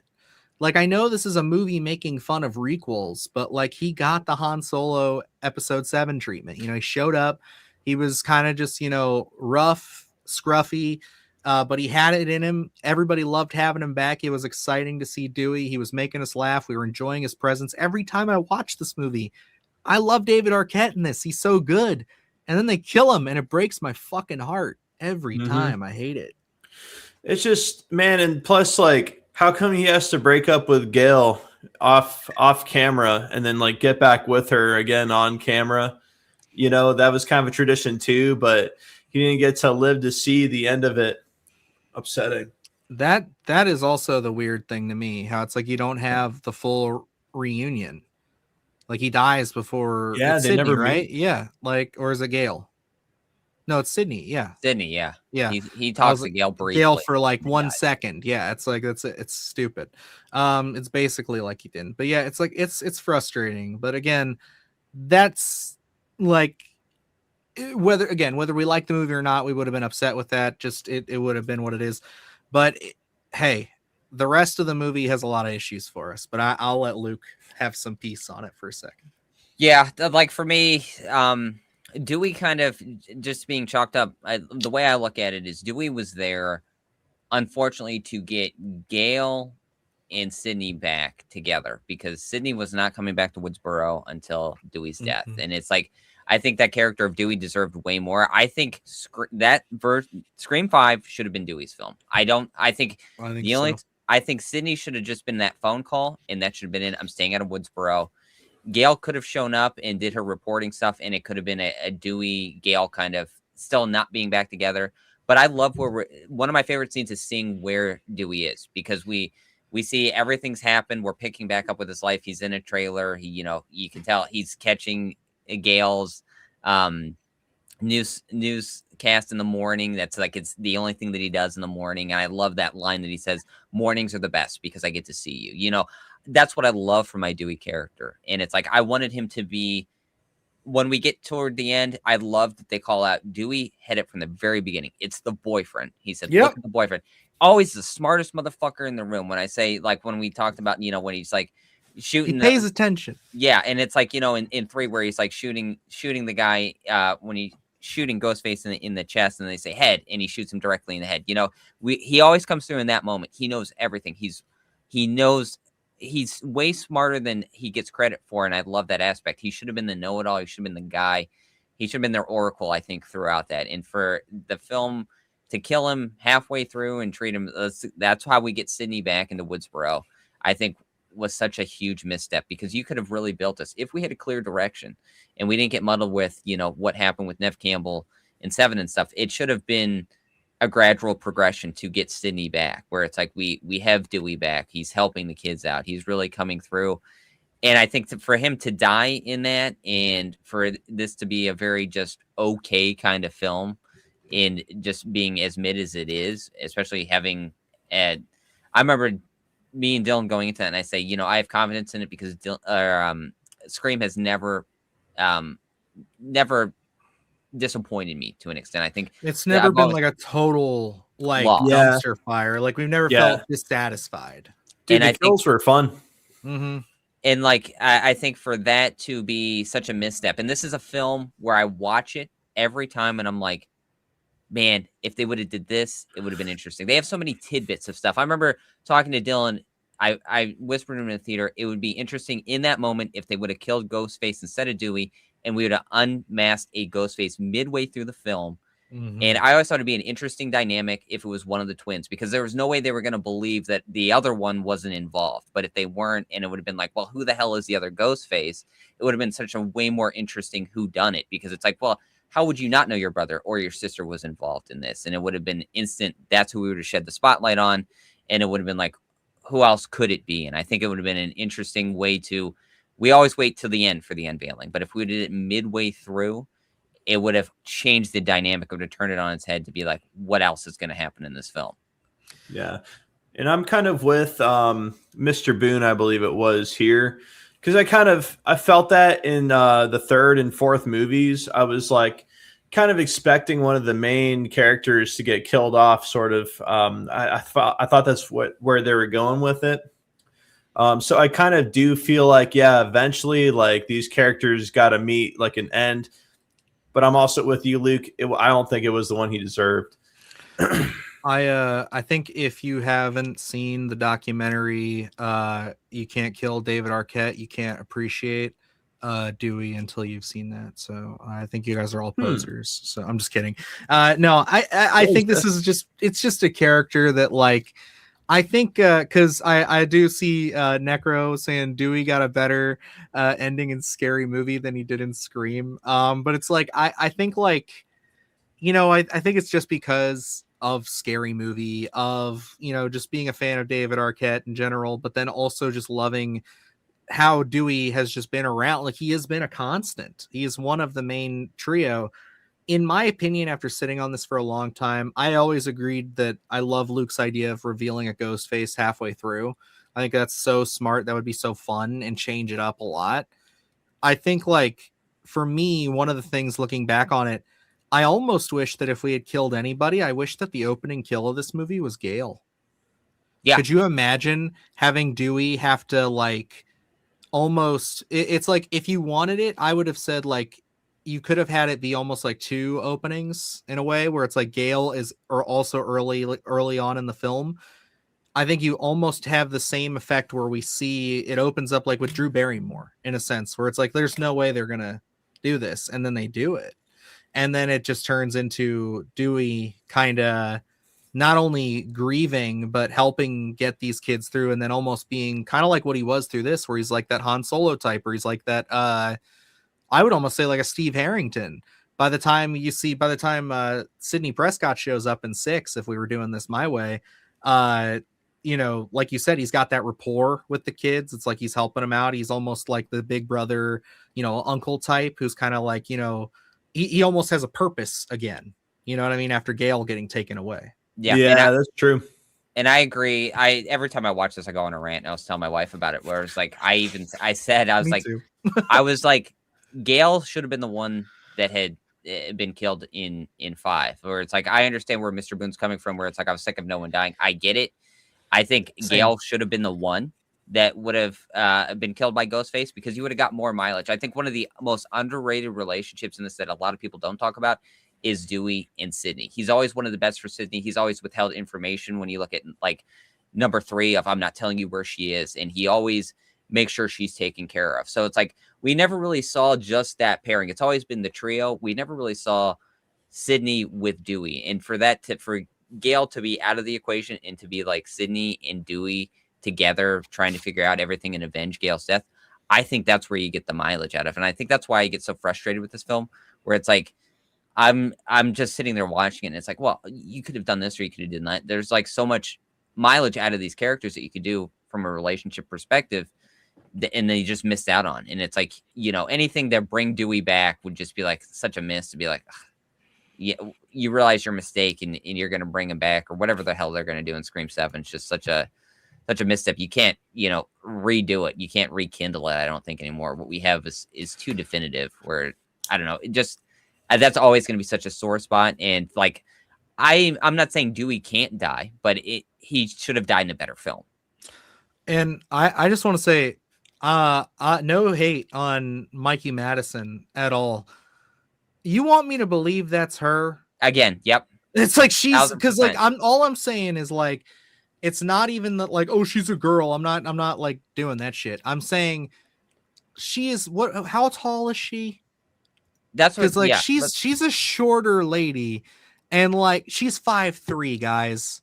And Ghostface standing next to fucking like, he's not wearing, you know, like 4-inch platform shoes, dude. Like she is not that tall. What the fuck? And they are fighting. It's not like just a quick, you know, thing. It's like they do struggle with it. So it's like there is a pretty good fight scene between all that stuff, and it's just like I'm not vibing it. You know, I can't really just suspend my disbelief and be like, yeah, it all makes sense. And I think that's such a big sticking point with this film and where it goes. I don't know. There just seems so many missteps in this film. I know, and we'll get to the unveiling, but one of the things I want to bring up, and it's always such a, again, another sore spot for me, where it's like, when you look at the lore behind Scream 2 and Kevin Williamson leaking 3 different ends of a script so that no one would know. And one of the ideas being Mickey was going to be a killer and Sidney Prescott's roommate is going to be a killer. Yeah. And where did they meet? They met on a message board about killers. And what do we get as where did the killers meet in Scream 5? It's a message board, guys. You know what I mean? It's like, are we just recycling ideas? Like, if we're going to do that, let's do Cult of Ghostface then. Let's do that. That's a more intriguing idea. It's like, I think we've been asking for that too since this whole series started again. Yeah. We've been wanting that. Like, and it's like, I don't even think Kevin Williamson's idea back when the Scream 2 was going to come out was a bad idea. Not a terrible idea at all. It was going to be new. It was going to be fresh. But when you do it in 2022, it's such a given motive. It's like, people would have said it was ahead of its time, honestly, because I don't even think message boards, like in that sense, were they really that popular at the time? See, it's like, that's what I'm saying. I thought that was a few years later, once we get the early 2000s. You know, like, come on. And that just always frustrated me, because it's like, I feel like although it's like Dewey not being there when it does turn out to be the boyfriend, it feels like a cheap shot. Because him dying there in the hospital, him being right there with him, I know it's 2 of them, but it's just like, I never bought that was like, that worked. Like that whole twist never worked for me. And it just felt so bleh by the end of it. You know, it's like, I just never felt like anything really lived up to it. Like, I mean, having Sydney come back too, it just like, in the 3rd act, it felt really just like cameo tacked on to me. Like, I don't know. And every time I watch this movie, it's like right after Dewey dies, it's like everything just all my hope just goes out the window, and I'm just the magic. Out. There's just a little bit of magic that is gone now after he's gone, and it just didn't even like. Okay, Sydney and Gale getting together like at the end to do their thing for the end of the movie. It's got its cool, especially the first time you see it. It's got its moments, but yeah, it just doesn't feel right seeing Gale at the end when like everything's over. like, oh, like I'm gonna be all right, or are you okay, or whatever. Like, damn, man. Yeah, go for it, Erica. Sorry, I was literally hovering over your message, so it had you grayed out. My bad. No problem at all. That's awesome. But yeah, it's like, I don't know, man. This was just one of those movies that, like, again, we went in with the not like skyrocket high expectations, but just like with us not being big fans of Halloween and how that had panned out and everything, and us having a couple other franchises at the time that didn't pan out. I think Luke and I just kind of walked in there like, you know what? Scream is at least going to be entertaining. It's not going to frustrate us that bad. It's going to be fun. And from what I hear, it's really, really good. So it's probably going to have a really nice twist and be a nice callback. And it just felt so like half measured the whole time for me. And I don't know. Maybe I'm expecting too much, but that's just where I sit. Like I was saying earlier, like some of the acting performances, it just wasn't selling the moment for me very often there. And some of the writing choices were just kind of a little cringy, a little like, they're trying to touch the new generation. Like, you don't have to make an effort to do that. Just do it, And one of the other things I want to bring up, every time I get in here, it gets me in my feels. But I'm going to say egregious use. And I just covered The Passenger on my latest list. I literally knew you were going to say this. Oh my God. It's egregious use of Kyle Gallner's acting experience. Like, are you kidding me? Especially the way that they present that character. It would have been such an odd, weird dynamic to have him in with this cast of being like, nope, your Stu Macher's was a cousin or whatever. Yeah, that's what I thought. I thought it was like his nephew or something. It's like he's gonna be coming after you, and like to have this dynamic of where he's involved in some aspect, but it's like what he's on the screen for like 5 minutes. Have him be the whole. Make him literally the fucking Cotton Weary. Character, where it's like you think it's going to be him the whole time, but he ends up helping them at the end, and it's just like you realize it's like, no, it's not. Like he's like, I'm literally just like trying to figure this shit out like you guys. He's like, I'm not my fucking uncle or whatever. Like have that, and then like we said, do the cult to Ghostface thing, and then we have motherfucking God, what's her niece's name? Wednesday Addams. I'm forgetting her name. From Scream 4. Yeah. You guys know. Yeah. But have her and fucking them just meet up in prison and then just like plot the evil revenge. It's great. You know what? We can do this. We can take this franchise back, everybody. We can do this. We can do Strangers. We can fix this. Okay? Like we got time. Kyle Gallner. Yes. Gonna show my cousin Strange Darling on Valentine's Day. Perfect Valentine's Day movie. Anti-Valentine's Day movie. Like God. The Electric Lady. What a wonderful fucking character. Like Erica says, Kyle Gallner is so yum. 100%. I agree. He's a brilliant. He's a heartthrob. I'll tell you. You know what makes this really happy? I am sorry. This is gonna piss off some people, or people are gonna think this is super cringe, and I'm sorry. But like I think all of us who've been watching horror YouTube for a while, whether you like it or not now, at one point or another, you at least came across Red Letter Media and you watched some of their stuff. Like over the last couple of years, I think right after we had been pimping out The Passenger and a couple of his other movies, the boys over at Red Letter Media, they ended up literally doing like a whole segment of just Kyle Gallner movies and just talking about how like he's so fucking underrated. And I couldn't agree more. And I just felt like, damn, for the first time we were on a trend before these guys. And I'm like, Kyle fucking Gallner, put some respect on his name. He needs more people watching it. I agree. Like Luke just covering The Passenger. Watch that movie, guys. If you love things like Strange Darling, The Passenger certainly needs to be in your rotation soon. It's fantastic filmmaking. It's oh my gosh, him in that, to have that abundance of screen time to really be able to show what he can do is insane. And it's like, I watched that as before I recorded my list as I was writing stuff out, and then had to go back and watch Scream 5, and it was like, oh my gosh, the worst. Yes. Yep. Dinner in America is also great. Yep.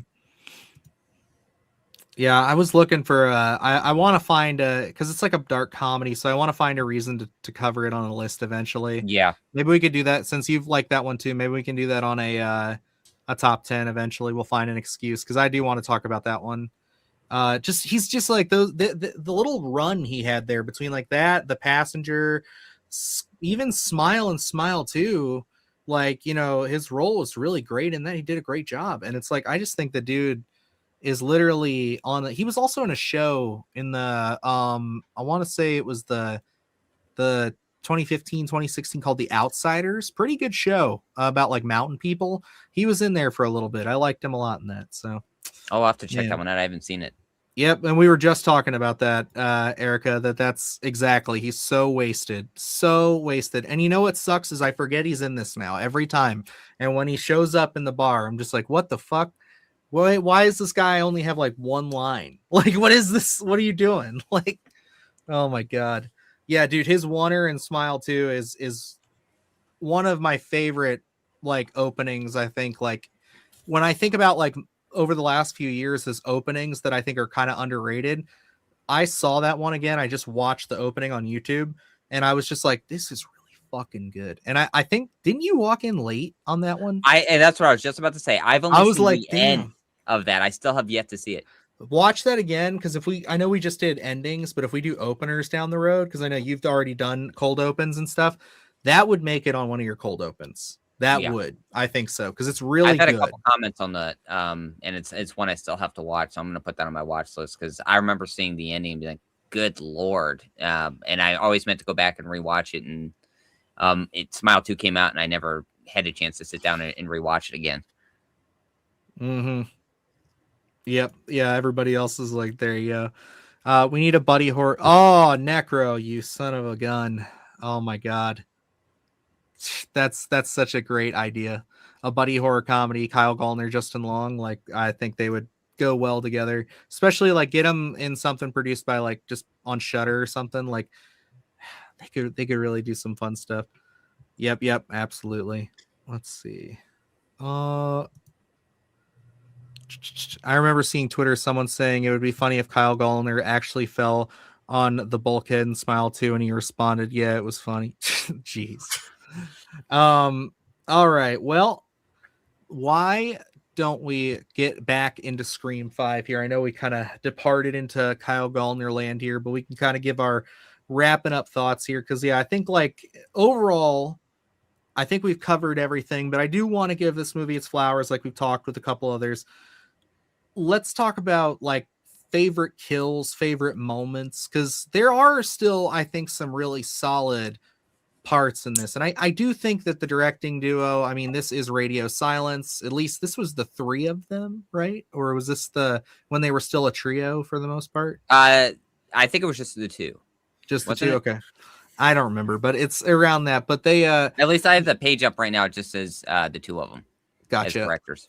So for me though, this was like one of those things where I think this movie, like, as far as like favorite moments go, I'm gonna say that it's is it Judy and her son Wes? Yes. Yep. That whole sequence, I kind of like it a lot. I think that it builds a lot of good tension. It feels very classic Scream, but her death and then having her son die, like the 1-2 is just, it's like, damn, like that. It actually got me a little bit excited. I did not see that coming when we first saw the movie. I thought the kind of misdirect of the mom dying was the whole thing, and then having it, it's like, whoa, that's exciting. That's cool. You know, and I think the scene is pretty good. And I don't know if I never really paid attention to it, or you guys tell me, how long did it take the police to show up for Wes? Because she took a while. She goes, they're like, we're on it. And then she gets full on stabbed outside while we cut back to him in the shower, and then gets out of the shower and sets up an entire sushi dinner. I mean, I personally, you know, I feel you there, but at the same time, I got to think back to the first Scream movie and how he was able to like hop out of the Ghostface costume and everything, and have dropped the phone and all that, and all that just like being so fast. It's kind of like there's a little suspension of disbelief there. I do agree with you. It is kind of especially because she's the sheriff now, isn't she? Yeah. That's a big fucking deal, guys. Like we need to step on it. That here. was my case. So, That it wasn't a random call. It was legitimately through your radio. I don't know. I still think that it's from just the like, sheriff. I still think it's About exciting. I know. I think it's exciting when she gets stabbed because I didn't see it coming. I really didn't. I honestly didn't expect her back when Scream 4 came out for her to survive. Yeah. And for her to die here, it was like, it's like, damn, like crazy. No. And I'm not saying, I think it's a good scene, like, because it catches you off guard. I think Wes's death is really impactful. And I think Judy's death catches you off guard. I love that it all takes place in the daylight. You know, I think that's great. It has a different vibe to it. It's just like, when I talk about little things that I'm like, it has so many glimmers of like, it could be really good. And then it just like stammers. And I'm like, that's one of the things that I got hung up on. And I was like, this seems like it's taking an awkwardly long time. But I will say, like, yeah, the actual deaths themselves are really well done. Yeah. And it's like, I think that it showed some creativity there. But Adrian, since you're the newcomer here, what's probably the standout kill or standout scene moment for you in this one? I hate to come off like a hypocrite, and I believe it was David Arquette's, where he put the knife through his neck, and then like the camera kind of followed him as he like slumped down with the knife in his neck. That was a really good visual effect. I was pretty impressed by that. I wanted to mention, I noticed there was a heavy pattern of just like throat slashes. Like nobody was really dead by the knife until, you know, they were leaking from their neck, which is really interesting. Favorite kill? It's hard for me to pick, man. It really is. Nothing really stood out amongst the rest.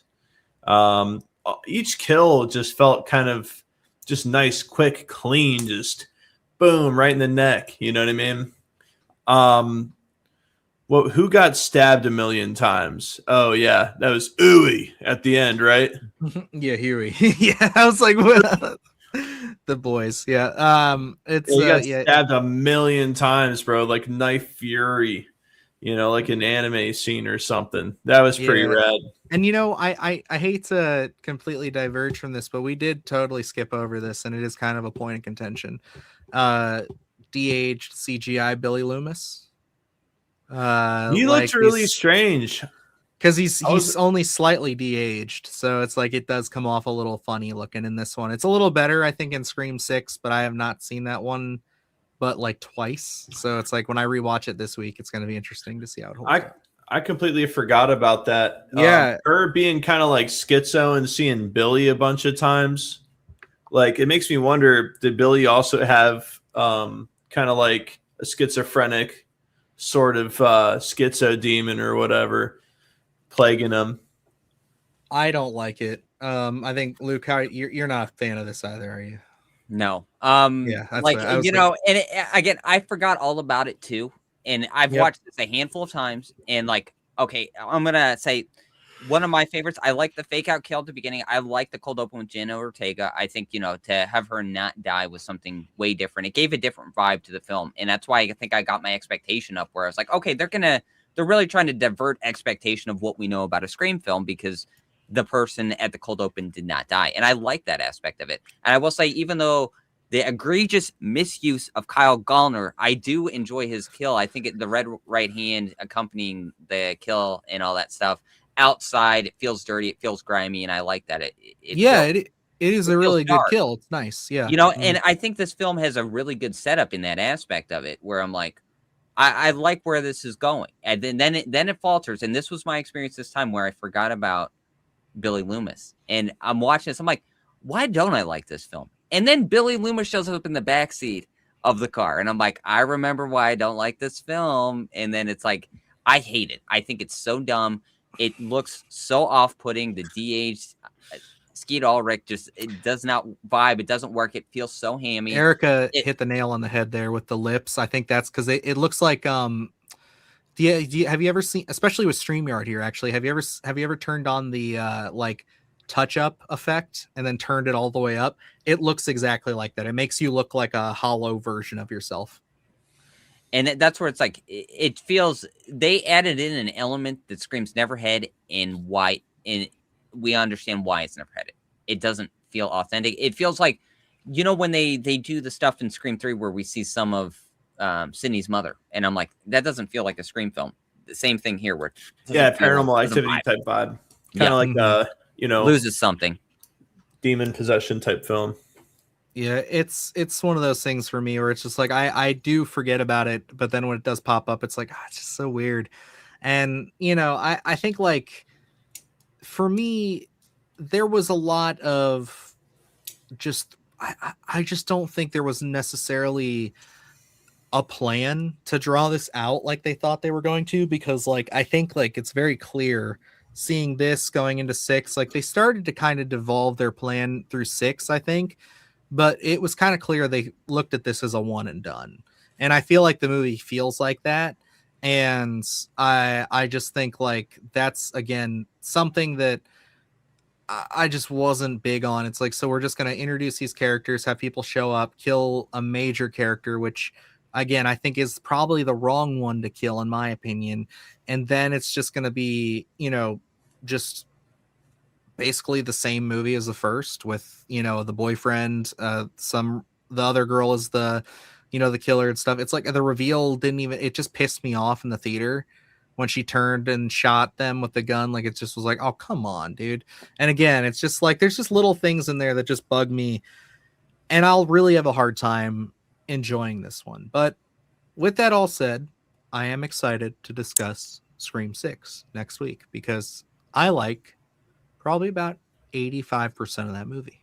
So that feels good.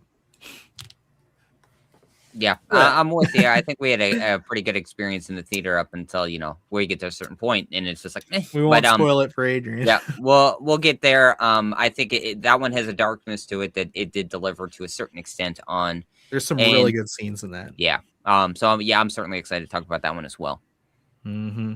Yeah, it's got one of my all-time favorite Scream moments, I would say, like just in general, like concept, everything. I think it's so well executed in this one section. I'm excited to discuss it. So but yeah, I mean, we're getting close, folks. We are getting close. Next week is our final film in the Scream review series as far as that, but we will be doing our kind of like final rankings, best to worst. I'm going to try to get our buddy Jake on, Killjoy Jake, because he's a huge Scream guy, and we're all just going to talk the week after next, just kind of about the full franchise and kind of what our final expectations, feelings are, thoughts, everything we need to know going into Scream 7. And I guess I'll just say this now because it's getting sent to us this week, but we actually are not getting an advanced screening of Scream 7. Kind of sucks, but the studio was like, hey, we know we screwed up or whatever, we're not doing this, whatever. Could we send you guys a bunch of free stuff and send your audience members some free stuff? And we said, absolutely. We love free stuff. So over the next week or two, we'll be posting some stuff in the community on Discord on here. We're just showing off a couple of the prize packs. Luke and I are each getting one. We're going to share it with our families, and then they will have one of the exact same prize packs ready to go, and we'll do a big giveaway. So it'll be lots of fun. I think, Erica, you won the last one we did for the Quiet Place, didn't you? I think that was you. So like, yeah, it was same people. So, and I thought that prize pack was pretty cool. We got one. It was nice. We had a nice little fan thing in it. I still have that candle. It's nice. It's cool. So yeah, definitely exciting stuff. Yep, she did. Cool. All right. Hell yeah. But other than that, that's all I really have. I have a big video coming out on Friday, I should say. That's my next video is the next chapter in the 5 More Disturbing Than series. And guys, I've really been doing some fun stuff with this one. I'm really trying to pay attention to the numbers, the times, everything, all the criticism, all the feedback that I've gotten over the last couple of years of doing this. I've really paid attention, and it's all kind of culminating in this one. So I'm excited. I'm not trying to hype it up too much so I can be completely disappointed, but I'm excited. I think it's turning out pretty good. These movies are something else. So exciting stuff. Yeah, I'm like, I don't know. I've been talking for too long, so I crossed the threshold of tiredness mid discussion. So No, I think we've come to the end of the line. I mean, we've got the Mortuary Assistant coming out this week as well. I still have to dive in that screener. I'll probably do it tomorrow, so expect that release sometime this week. I know we have a couple feelers out for other screeners, so it'll be kind of touch and go this week in terms of maybe what we can get. I know we have cold storage coming out as well, so maybe. Yeah, I'm gonna try to follow up on that again. Maybe we can get that. Fingers crossed. So we'll see. It's a big question mark for this week in terms of content other than those two are given. So a lot of stuff coming your way. It's just we'll see if we'll hear back or not. Yeah, no, I'm hoping we do. I know I have a couple things got to follow up on. I know one of the things coming up this month that I think we're going to try to get into, at least I'm definitely going to do it. I know Luke is probably not going to be opposed to it, but the new season of Monarch was offered to us. So I'm trying to get into that and grab that one because that looks exciting. I don't know what the hell Monster X is, but some of you, my Godzilla fans in here will appreciate that. So that looks exciting. So I might be covering that down the road, but yeah, it's some fun stuff on the horizon. Yep. And then we'll just be working our way to Scream. So all the good things here on Splattercast. Absolutely. But alrighty, folks, that's going to wrap us up here. So until next time, I'm Dylan Newell. I'm Luke Janesco. I'm Adrian Mars Jones. And remember, stay scared. Do the hard shit, gonna do it live. Cause Splattercast kick it every day they live. Splattercast, gonna smash your ass. Splattercast, gonna smash your ass. Splattercast, gonna smash your ass. Splattercast, gonna smash your ass. Splattercast, gonna smash your ass. Splattercast, gonna smash your ass. Splattercast, gonna smash your ass.